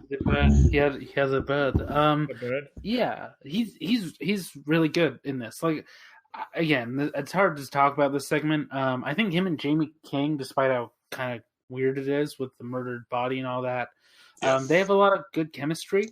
They do. Even so him and I Jessica think that Alba works. have good chemistry. Yes, Like, they do. And his scenes, and him and Carla Gugino have good. Like he has good chemistry with everybody. Yeah, he does. Well, it's like a reflection of how good an actor he is. Sorry to interrupt. his natural charisma is very chummy. Yeah, Yeah. well, He's very like, hey, like well, that's what he was. Right. The problem is like, and not to go too deep into Mickey Rourke, like he's an amazing actor who got way too up in his own shit and decided he wanted to try to box. Right. Got his face destroyed and ruined his career. Yep. And then this brought him back. Yeah. Because honestly, I would say this was the beginnings of it, but I feel like The Wrestler is the one that really made. Well, I was gonna say he did The Wrestler like 3 years after this. So The Wrestler was his return to dramatic. Yeah, The Wrestler. But I think this got him The Wrestler. This put him back. Probably. It's like 4 movies. It's 2 movies before after this. This movie put him back on everyone's radar, and The Wrestler was the runaway success that like re-legitimized him. Where he probably should have won an Oscar. Probably. Legitimization that he burned immediately. Yep. Well, he went from The Wrestler to My Bird. And hey, let's not forget about the rap song he did at the end of some sort of ridiculous PlayStation 2 or PlayStation 3 game. Oh God! Wait, was the game called True Crime? No. There's that's one of the things he did in between Sin City and The Wrestler. No, it's Rogue go ahead Warrior? and continue. I'll find it. Yeah, it's Rogue Warrior. Yep. He did that. Hey, like Brooke immediately delegitimized himself because the first thing he did with that wrestler fame was go into a program with Chris Jericho at WrestleMania the following year, and it sucked. Yeah. Well, that didn't help with the wrestling community, and then Iron Man 2 happened. Which he does Iron Man 2 and Expendables in the same year, in 13, which I've never heard of. And then he's in Immortals, which is that other really bad Henry Cavill movie. Oh no! I remember that movie now. I forgot about that. Shit. Well, God, this cast is insane, though. Didn't Tarsum Singh do that? The guy who did The Cell and It's Henry Cavill, Mickey Rourke, Steven Dorff, Luke Evans, John Hurt. Well, I remember it now. Because none of us knew who Henry Cavill was. Yeah, but none of us knew. Yeah, nobody knew who he was, and we had literally just heard that he had been cast as Superman, like maybe a month before the first trailer for this. So we were like, "Who is this guy?" And this movie is our first. I watched that movie where it's the Olympians, like the Greek pantheon, against like a bunch of guys in like yellow paint who are supposed to represent monsters in Tartarus, and I laughed my balls off for the entire thing because it is the most artsy fartsy bullshit film directing action scene I've ever laid eyes on. He was a dude from TV. He was on The Tudors. Apparently, I didn't know he was in a Hellraiser movie. Did you know that, Connor? I did not. I mean this in the least derogatory way possible, but Immortals was the gayest adaptation of Really? Like- Was it worse than what was the Brad Pitt one? Well, to be that's Troy? oh In the Troy, traditional yes. sense. Troy's pretty bad. Immortal. No, Everything is on fucking fire stylistically. See, Yeah. what's funny is when I think of Immortals, I think of like somehow a what's the one with the Egypt with Gerard Butler and the dude from Game of Thrones? Oh, Prince of Egypt. No. now what was that movie called? Gods of Gods Gods of of Egypt. I'm like by the those way- are the same. Those are the same movie to me in my mind. They're not. They're They're just like 20 years apart, but they're the same movie. Immortal. they're not dissimilar, but they're also very, very different at the same time. Far more visually distinct and ridiculous. Like there's I think in that movie Poseidon has this helmet on that is the most impractical thing I've ever seen. It's like it's a helmet, but the face like mask covering is just a bunch of like spokes that curve out and then in and then over his face or something. Tarsem Singh was very much a music video director and never really dropped that style from the films he did. Mhm. And also, Immortals was the last place we saw what's her face, who was in the Danny Boyle film about the young man from India winning. Oh, Frida What's good? Pinto. Yes, that was the Yes. last thing I ever saw her in. Yeah. Mhm. Yeah. Anyways, but yeah, Is that it? Was that what you were talking about? what? No, I think that's a Photoshop. No, that's from IMDb. Wait, what? There's no way that's real. That's from IMDb. That's the first. I clicked on the movie. That's the first picture for the movie. Wrong, but that helmet is still fucking. I'm not rude. even joking. It's the first picture. If you click on Oh my photos, God, that doesn't look Yeah. real. That looks right. What the fuck is that design? Anyway, Knife head. like Clive Owen story. What is this? The Big Fat Kill? Yes. Yes. Oh, this This is is my. my favorite segment. I'll just Yeah, say same. that right now. I'll say Like- if you take out Brittany Murphy's lines, because Um, R.I.P. She's She's in her not prime. very good. No, she's terrible in it. I don't remember her, so I guess whatever. Well, she has like I feel like 10 lines. She's only in the beginning, and then in like flashbacks where she's like, "Jack, don't come in." Like, I have Superman's in here. so- He flew out the window. I think this is what kills it. She did an accent. Oh, yeah, Ooh, she's she trying to do certainly like a- did. Like a Brooklyn-y accent. And unless you're going to nail an accent, especially that accent, that a large number of people in this country know that accent and either are living among a version of that accent or something, a very East Coast flavor. It's very specifically like a bad Brooklyn accent. Right. Yeah. And if you're not going to nail it, don't do Yeah. it. Just It's like don't. it's like doing a bad Boston accent. Like, oh God, go away. And if you're gonna do a bad Brooklyn accent, maybe not include the phrase African Love Fest in your God. itinerary of things you're going to say, because I heard that and I was automatically like, yikes. Well, that's Jesus the kind of Christ. thing that you read That's in an Frank older Miller, Frank isn't it? Miller book, and you're like, that should not be on screen or focused on. It's like No. in V for Vendetta when you learn the fascist people put on TV, and you're like, don't show that if they ever do another adaptation of V for Vendetta. Don't show us what they're watching because it's Yes. awful. Yes. See, I disagree with that. I think in V for Vendetta, it shows like it is world building of like what It is people are world doing. building, In this, I- it's like nonsensical. Like it's completely unnecessary. but Lou, you know what I'm talking about, right? Where it's like white women like getting like it's like a lot of pornography that exists in the world today, but it's played as like a horror movie. That Oh no, exists no, in I TV get that, but I think it. I'm saying you wouldn't show that if they did a TV show now. I see. I think it. they would. I don't think Okay. they would. I will say to defend that, like I think it serves like that serves to explain where that world is. This Sure. is nothing.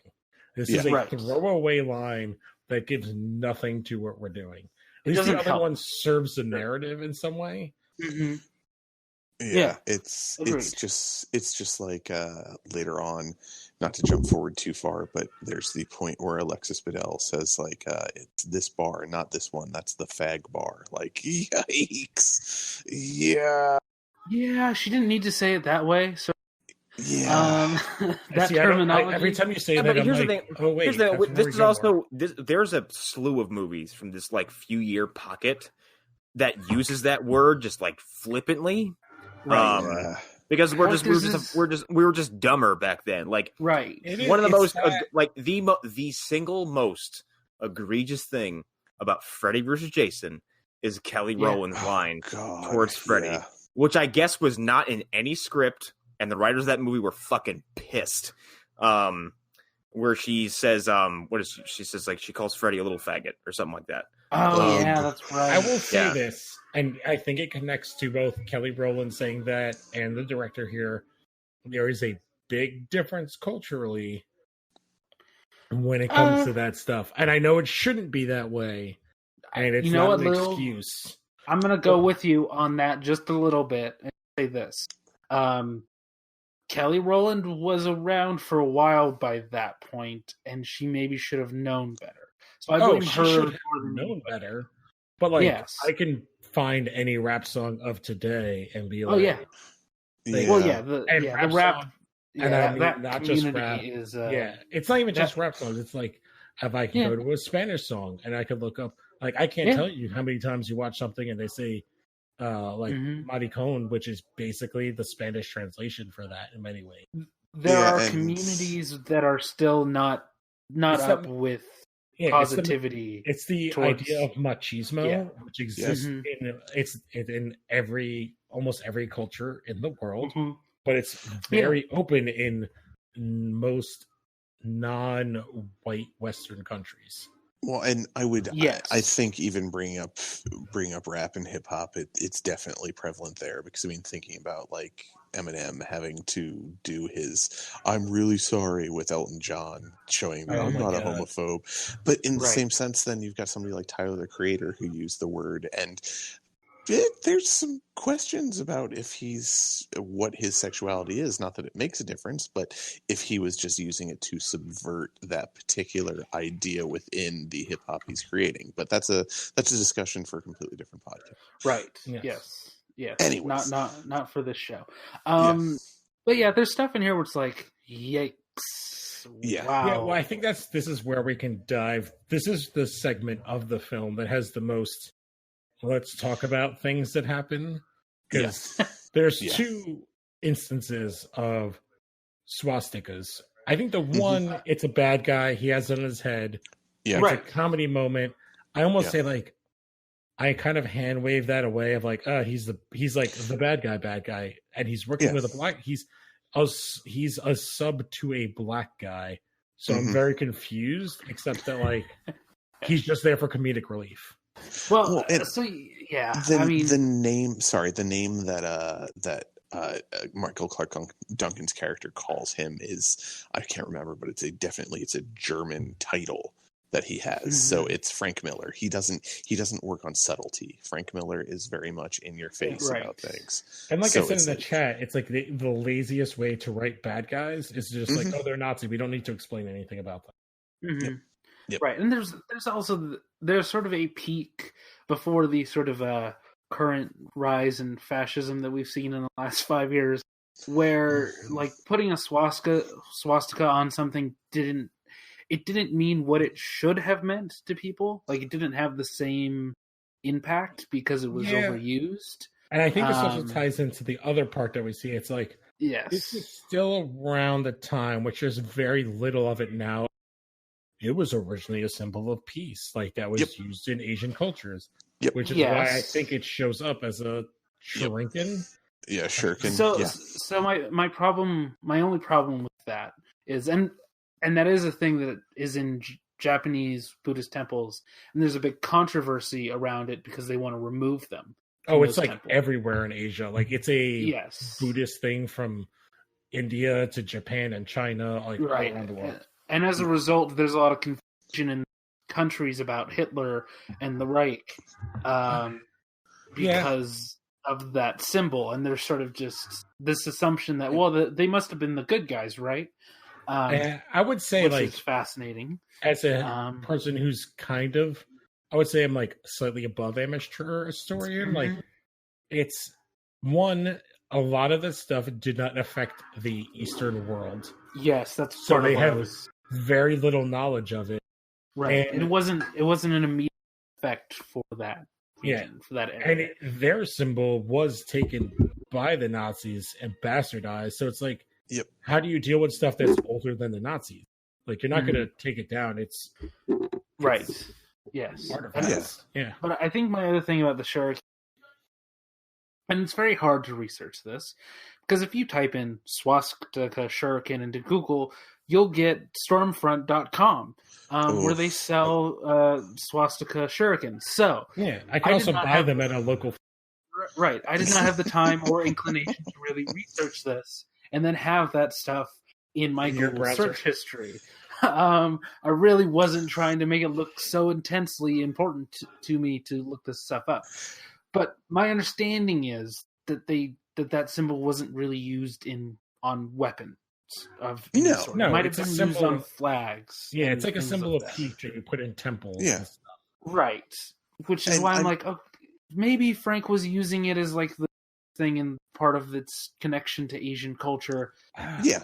I think it's I think it's a way, because I'll say, because we were talking about this in the chat, what do we want to call them? The hooker characters, prostitute characters?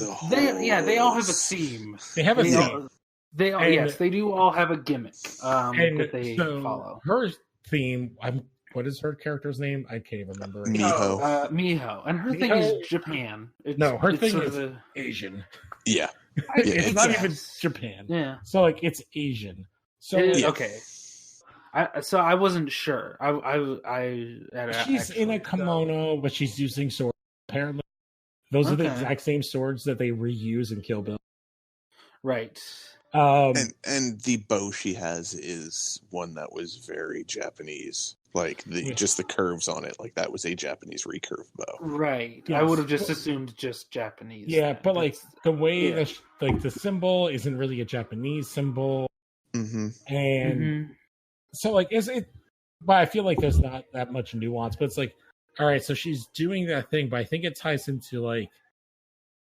You sort of saying before, like the word exotic, and I think that's kind of like with those characters, it's like that fetishization of like exotic women specifically. So like she's the Asian one, and Rosario Dawson's like the black one, but she's also the dominatrix. Yeah, but she's the dominatrix one, and then there's 10 like years earlier though she would have.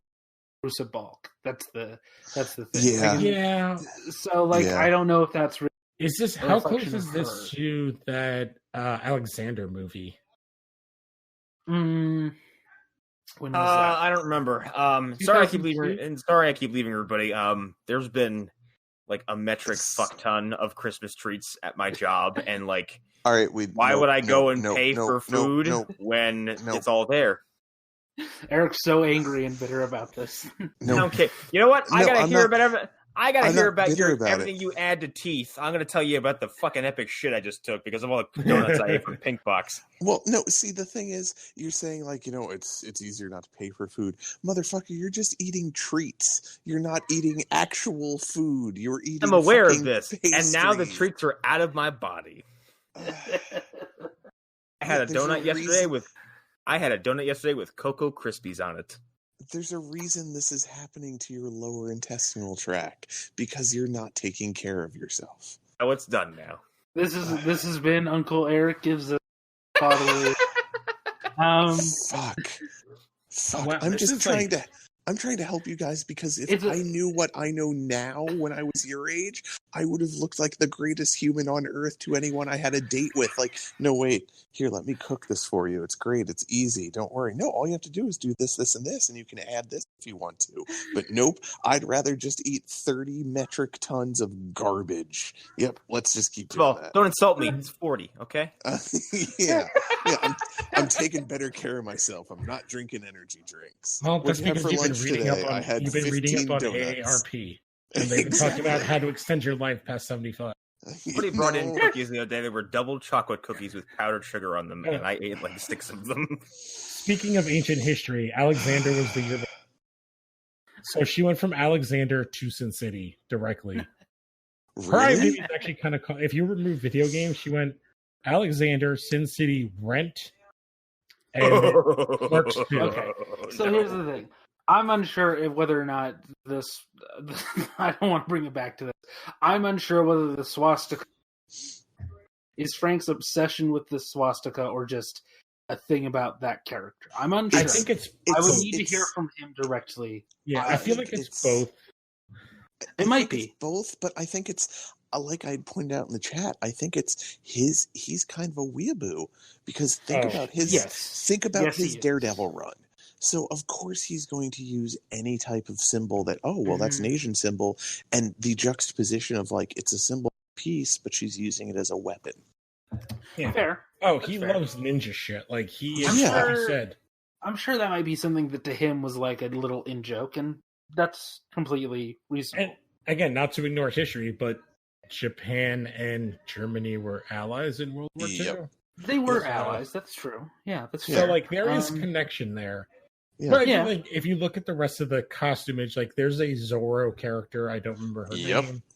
Like yeah. There's a cowboy character, and in the comic, there was even a woman who was one.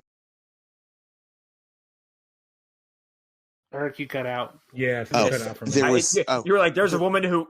There was even a woman dressed up as Wonder Woman in the comic. Oh, Well, yeah. So- yeah. So We do get a yeah, hint of that, though. There's a hint of that in the previous segment. a hint uh, of it, but I mean, it was pretty blatant in the comic. Right. I get that. I'm just saying it was there. They clearly paid a lot of attention to what hardcore fans would probably see. Hardcore. How much of this, Hardcore. how much of this segment have we talked about?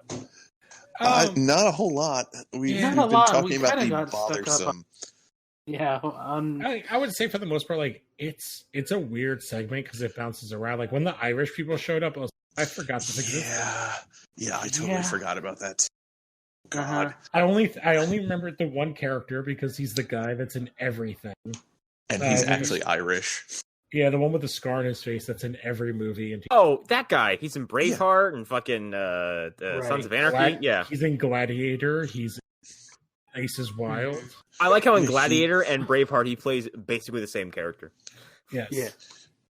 And he actually has a Glasgow smile. Like that is Yeah. what that is from. Yeah, that's His he got name is the actually most. fucked up. It's more Yeah. Irish than yours, Connor. It's Tommy Flanagan. Damn. Yeah. Damn. All right. If my to give name you- was Connor Seamus Flanagan, holy shit. to give you context, you look up Glasgow smile and Wikipedia, his picture shows up. Damn. I am not lying. Like he was Damn. attacked outside a bar in Scotland. Yeah. Yeah, or a Cheshire. Dude, the Grin. second, if you start typing in Glasgow Smile, the second thing is Glasgow Yeah. Smile actor. Yeah, because Wow. he's in everything. Like, there's like character actors, and there's like, oh, we're making a movie. You have to call that guy. Like, Right. Well, I mean, he was even in the game. He was the guy driving the car that had Douglas in the back of it that drove Yeah. into Like, the into the pier. He's in Westworld. He's in Mayans. He's in Yep. Blue Assassins. Yeah. Yep. He's great in Wu Assassins, by the way. Good show. He's in Guardians of the Galaxy Volume 2. Yeah, he is. That's right. Yeah. Yeah, very Doesn't he brief get role. he gets airlocked, right? Yeah, he's the one who Yes. you get to see most blatantly get airlocked. And I was kind of bummed out because I'm like, oh, he's actually going to have a role in this. No, he's not. He's in Peaky Yeah. Blinders. He's in Gotham. Of course he is. Of course he is. Was he in Gotham Smallville? and Smallville are the I don't think he's they're in the black. Smallville. That's- He's in 24. He's in Aliens vs. Predators. Jesus Uh, Christ. Was he in that? Oh, Yeah. God, yeah, he was. He's in Charlie's Angels. The old one with like what's her name? Crispin Glover? Yeah. Is in it? Yeah. Yeah. Oh my god. He's also in some of the greatest The Game, Face Off, and The Saint. He did back to back to back. That's Oh, great. wow. That's great. Anyway, Sin City. Anyways, Sin City. Yeah. And, Clive Owen's great also. Yes. He's fucking he's I could- amazing. I could have watched an entire movie of just Clive Owen's character. Like he Yeah, is The he is Spirit. I'm gonna tell you something about the sequel that's gonna really upset you. he is Joseph Gordon-Levitt plays him. He's hyper really, competent. really fucking badly. Like he's just super like he's hyper competent. Like he reminds me of a Warren Ellis character in this. Yeah. Yeah. Like he's just he's good at everything he does. He is very much like this. Feels like a prototype for his shoot 'em up character. Mhm. Yeah, what's what I say? Like, yeah, I watched this part. I was like, oh, this is the Spirit. They should have just used Clive Owen. Yeah. Why did Well, they the use that guy from Spirit, or Suits? I think he would work in any of those sort of characters. The not just the Spirit. Who was the one that Alec Baldwin played? The Shadow. Shadow. Yeah. Oh, wasn't He'd work even better as the Shadow. Actually, He is the Yeah. perfect modern noir actor Yeah. Yeah. because he has a pretty great much. voice. He's He's got a great voice, and like you put him in a trench coat with the collar popped all the way up, and it just fits. Like Yeah. he looks like someone like who sits at the edge of a bar who just has like that guy's got a fucking story, and I don't want to know what it is. Mhm. Yes. Also, Benicio del Toro was out of his fucking mind in this whole sequence. It's so good. Yeah. He was like having so especially much when fun. especially when he becomes a fucking just like a disembodied head. Yes. With Yeah. a, like the part of the gun in his head. Well, yeah, Mhm. that's the scene that was directed by Tarantino. That entire drive to the tar pit. Can Yeah. Okay. How much did it suck to be Benicio del Toro? He gets like one scene where he's dry, and then he gets his head shoved in a toilet. Then he gets like the shit kicked out of him multiple times. Then gets like killed for like a 10-minute segment, and then he's a dead body. He essentially he dies like 4 times in Yeah. his actual death scene. he has to put on all that makeup to be in scenes where he's not even. Yeah. Like he gets the piece of the gun in he gets his hand cut off first, right? Yeah, that's what the Nazi Yeah. throwing started. He gets his hand cut off, and then he gets the piece of the gun in his head, and then he gets decapitated, doesn't he? No, he gets. Pez No, dispenser. she turns him into a Pez dispenser. Yeah, that's Yeah. Clive Owen's exact. That's line. right. Yeah. Yeah, it just I don't know. Like this is one of those things where it's outside of the stuff that's questionable and yikesy. Like this is just it's so well done. There's not a whole lot that can be said. The ending is also super satisfying, where it just ends with all the women from Old Town just like spewing bullets into what's essentially a pit full of their enemies. Yeah, where he says like it's not even like about what he says like it's not about the numbers, whatever. Sometimes it's about where you battle. Yeah. Yeah. Mhm. Yeah, Yeah, well, because that's they the essentially thing. they hot gates them. They flush them into a spot that's not defendable, Yeah. Yeah. and just rain fire on them. That was the thing I noticed when they were showing the scenes of all those whores shooting down at the guys in the alley. That I guess Robert Rodriguez and his special effects team didn't feel like putting muzzle flash on every one of those guns because there's a whole lot of women up there who are just like shaking guns and just acting like they're firing. Like, a whole lot of central casting, just like shake this gun and here put on this whore outfit. I feel like This is a regular After Dark, but we just call it whores, and then we did. Eric, I feel like you need to watch the Toys That Made Us the Power Rangers one because Yeah. you're just doing Saban.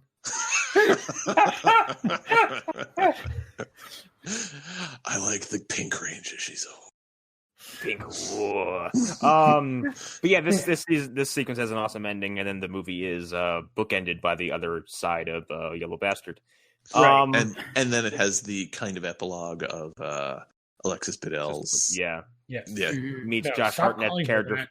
Her name is Rory Gilmore. That's I don't all she know. knows. I don't know what that is, Lou. Okay? I never Like, watched that show. Yeah, I really never. don't. I never.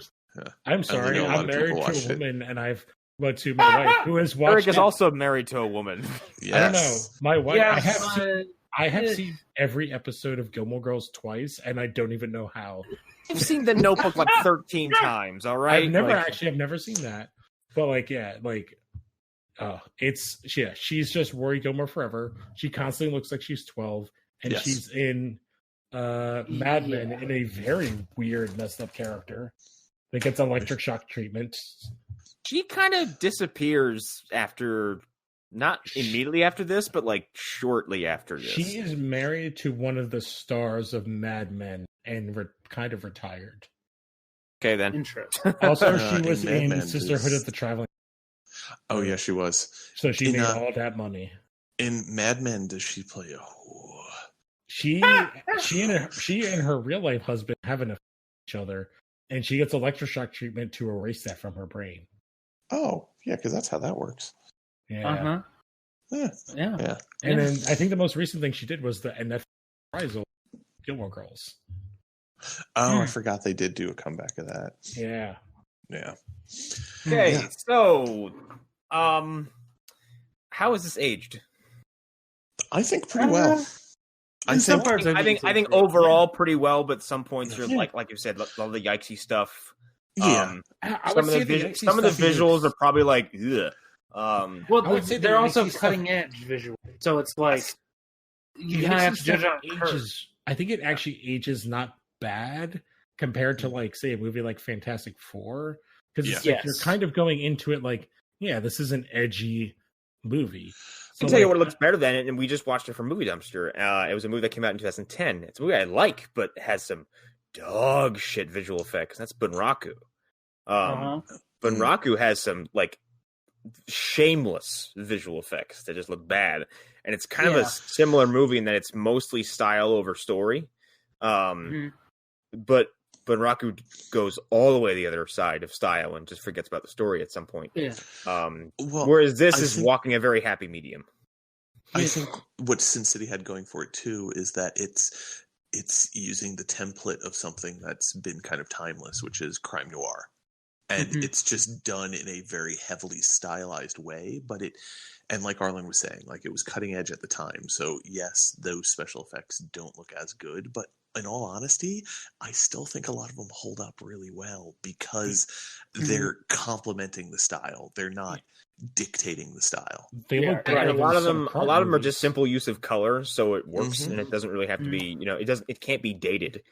Yeah. And it's that Frank Miller took every wrong lesson from this movie. Right. Like he didn't understand that, oh no, this works because it's a nice pop to this particular scene, instead of let's saturate everything, or let's take all the color out and make it all white in this scene. And Or- he seems to think that like just he took all the camp that was in this movie and just like use it as a template. Like, but at the same time, like the movie's trying to be serious, like the spirit's trying to be serious at some point. But then other times it's ridiculous and over the top. Yeah. Right. The other thing about this But movie, that I think, works. yeah, This works. I Yeah. did want to bring up the sequel briefly because if we're talking about the spirit learning all the wrong lessons from this movie, the people who made the sequel glanced at this film and went like, "All right, got it."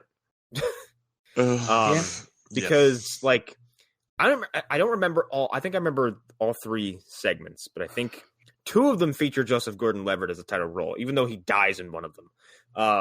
Spoilers for a movie that came out in 2000.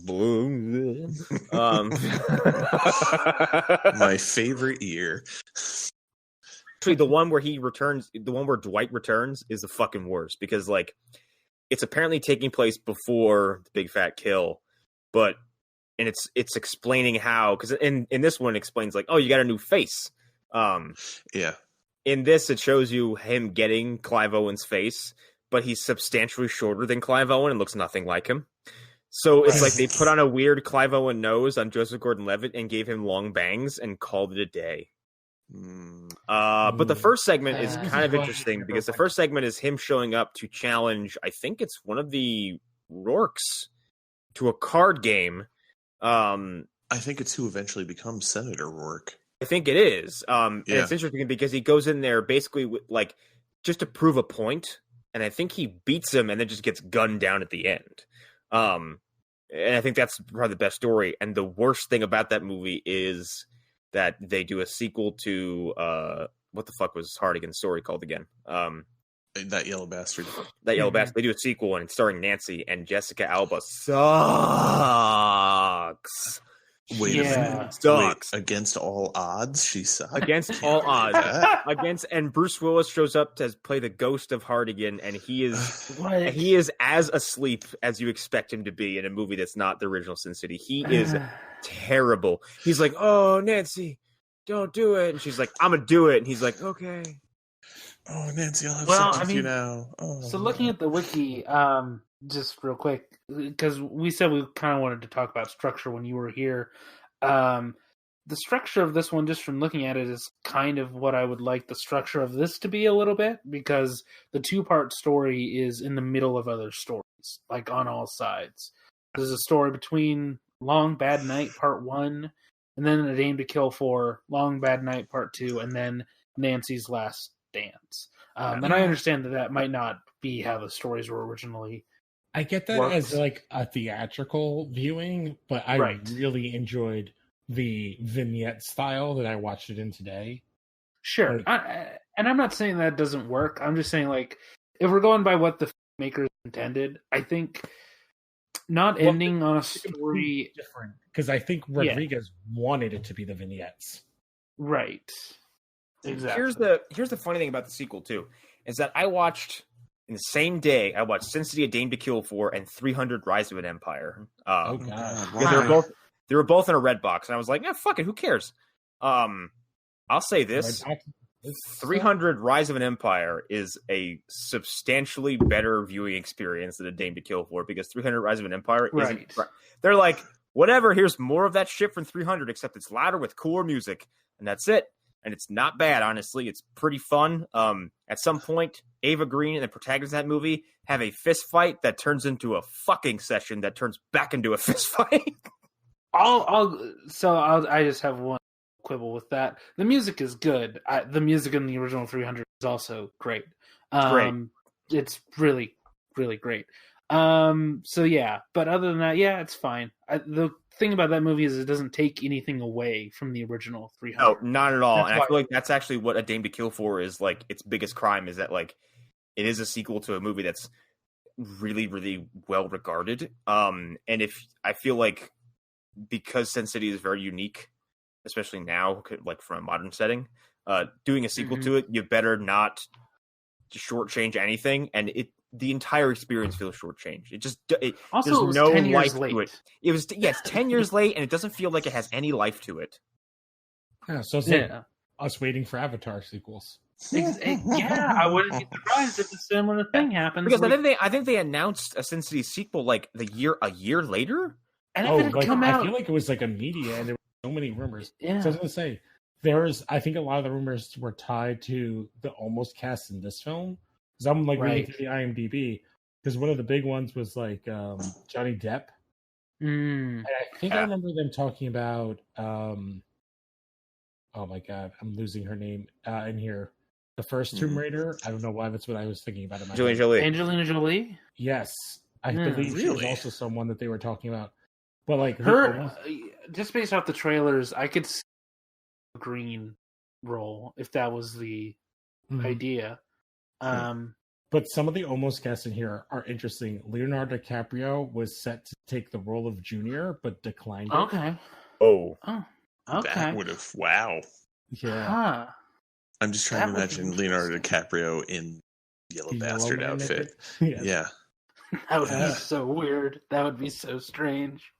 Yeah. There's a couple other ones. Adrian Brody was auditioned for Jackie Boy.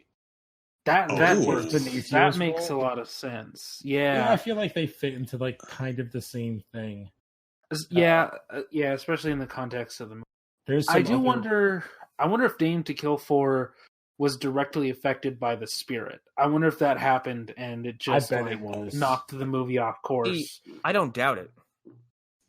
Yeah. No, I have three. I forgot Josh Brolin is in this fucking movie. I was about to ask, what is Thanos' role? He is Dwight pre. Okay, so here's the ridiculous thing. He is Dwight pre-face change. And now think about that.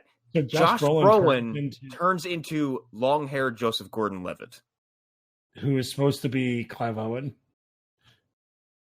Right. That's some human target shit. I can't. Okay, can I say, like, there's a couple other... Please take my mind off of this. As the role of Gale, which I believe is Rosario Dawson. Actually, wait, I could be totally misremembering all of this. I think it is Josh Brolin that gets weird prosthetics to look like Clive Owen. Well, we won't know till 2024 when we can So here's one. I'll be dead by then. Jessica Simpson auditioned for Nancy. That would be better. I think That would be much better.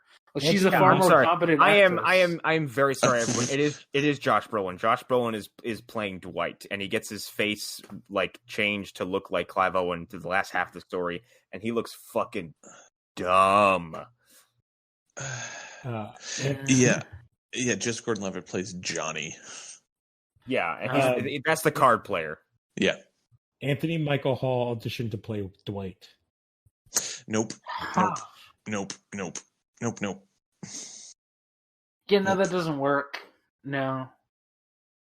And they originally cast Michael Madsen as Marv. And so a much different film. I dropped an image of Brolin with his. That's a different film, but I don't think it's a bad choice. Looking hair. Like if Mickey Rourke died before production, and they had to go with Michael Madsen. I don't know if that's what was I gonna say? Oh, there was like another weird thing in the trivia. They digitally edited Elijah Wood's chin to make him look weirder. Yep. Huh. Yeah, I knew there was something. I just couldn't remember if it was prosthetics or digital alteration. Because this movie was also like the first time that Troublemaker Studio really showed off their digital chops, like outside of the Spy Kids movies. Right. And also on sort of going back to the cutting edge thing, it was this and stuff that George Lucas was doing at the time. It was them, basically. It was ILM and then Troublemaker. And they were really the only people who were really working in it, unless you want to count James, who was technically working on Avatar at this point. I'm reading on here. One of their big things was trying to figure out how to turn the blood white and like working with different liquids. Mm-hmm. And to go back to the Johnny Depp thing, Rodriguez envisioned Johnny Depp as Jackie Boy. Oh, that would have been unique because Johnny Depp was at the height of his power at that point. Right? No, I wouldn't even think he was. This is before Pirates. No, this is after the first Pirates. So it's even at that point, Johnny Depp had so much like just goodwill within Hollywood because he was at a point where he could just do whatever he wanted to and be fine with it, and people loved him for it. So him being in a movie like this would have been amazing, I think. So I want to take back all my criticisms about Marv's makeup because I just dropped an image from him from Dame to Kill. Look at how derpy that redesign looks. Well, I think it's because they had him for like a day. Yeah, I forgot when he shows up. And he's like, I'm not good. That's not a good makeup. That's I'm not sitting here for 8 hours. You have me for it looks even less making it look less rectangular than the previous movie makes it look worse. It's a he looks like an idiot with a big forehead. Mm-hmm. Well, he's supposed to be younger, so he's. Yeah, I forgot he shows up also for the entire. Not for the entire, but he shows up for a good chunk of the Nancy segment, basically. And holy shit, does Josh Brolin look terrible as Clive? I told you. Well, holy shit! This is when Josh Brolin's career was like nothing. Yeah, like this is Jonah Hex time period. This is one of his, I would say, one of his not gaps. What's it called? It was a bottom, but not his absolute bottom because he's sort of gone in waves. I would say. Was this before No Country for Old Men? This is after. Gotta be. Wow. This is after. Wow. Because No Country is 2007. Okay. And Dame to Kill For, shit. That's just shocking to me after being in that amazing movie. I think we can Dame to Kill For. Yeah, I think we can. Well, again, he might have signed on for Dame to Kill.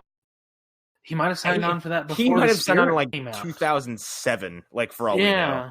Yeah. Well, I'm looking. He did Planet Terror before, right? Yeah, he did. Yeah, exactly. I think we can all bail from this now. I think we're starting to spiral. Mm-hmm. It's also a little over 2 hours. Something like that. We're at 2 hours actually, so I think it's perfect timing. It's a good place to wrap on this Christmas or New Year special. We haven't decided which is first. So It's our Chris Mahana Kwanzaa episode. Yeah. But anyway, I'm Connor McGraw, as I introduced, as I said in that lengthy intro. So yeah, we did a whole bunch of holiday stuff for Movie Dumpster. We just finished recording the original Black Christmas. That movie fucking rules, by the way. And it's not like, I don't even like calling it a slasher movie. I think in the episode I referred to it as a whodunit or a murder mystery or even like a giallo. It's really, it's because it exists prior to all the tropes that you're familiar with. They don't exist in this movie. And it's playing with tricks that you're not familiar with. It's really meticulous. There's a reason for everything to happen in that movie. And it has a fucking downer ending that works really well. We also watched Elves, which is a big old pile of shit, and I hope I never have to watch it again. And we watched Prancer, which is a movie from my childhood that I remember being much more upbeat, and it's not. It is about blue-collar misery and life sucking, and then the last 10 seconds of the movie, there's some Christmas magic, maybe. And then it just ends on a really, really, really flat note. And then we have a special episode coming out soon. We're going to do a year-end discussion. We're going to actually kind of be free from our own format, and we're going to discuss all the stuff we've watched, what our favorite stuff was, preview the third season, and just kind of get to bullshit for a while, which is something we haven't really got to do yet, so I'm super excited for that one. And that's all the things I have to plug. Yeah. So Lost Horror Podcast might have a new episode coming out. It really depends. But I did see Rise of Skywalker, and Eric Sayor really wants to talk about it. So yeah, that's going to happen. If other people want to be on that episode, they can tell me now, and I'll make sure that it happens. Let me know when it's happening. I might need to be on that. Okay, I'll see that'll how be I a feel thing. after I finally watch. Yeah. So yeah, look forward to that sort of impromptu Christmas special Lost Horror Podcast. Other than that, we should be coming back late January, early February, somewhere around there for season 3. So go subscribe, listen to back episodes, guest appearances by some of these fine folks. I think it's really just Connor from everybody that's here. But yeah, do that. Eric. Lightning flash blew up the blue ozone smell in the air. The coveted third spot had been taken over by Eric Fedorchak. His details, what you need to know about the man could be found at Eric_Fedor on the Instagram picture where all the cats and kitties would put all their pictures up. You could also find him floating around the Phantom Zone, being a general malcontent. Also, you can find him talking about Daddy Wise and this strange morphing. Oh, you're not even supposed to be episode out yet. Who hasn't gotten to his... You're breaking the rules. All right, so you can check out, we just finished Crisis on Infinite Earths read-through on the comic show that just dropped. We are going to find a comic that is not so goddamn wordy and long for the next time. Yeah, do something from the 90s. Yeah, comic book theater. So if you have some input, let us know. And then we are still doing Smallville Chronicles, but what if I'm wrong? I've got a condition. I get confused sometimes. What if I imagined all this? What if I finally turned into what they always said I would turn into? A maniac, a psycho killer. And on the topic of Crisis, we're going to let that breathe a little bit and let people catch up, make sure that they've seen Crisis on Infinite Earths before we do a review of any kind.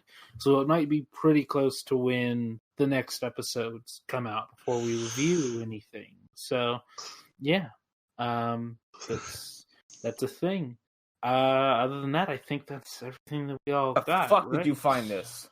I googled Charlie Brown Sin City. God fucking damn it! It shouldn't be that easy. It really shouldn't. Like it shouldn't just pop up like that. The internet is a horrible and.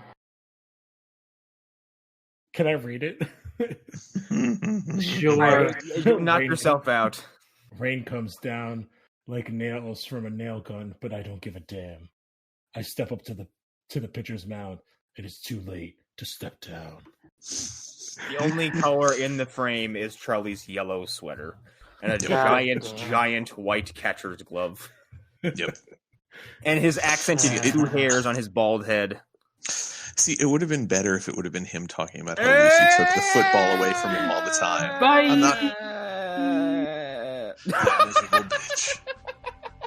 If she takes it away from me again, I'll break her scrawny neck.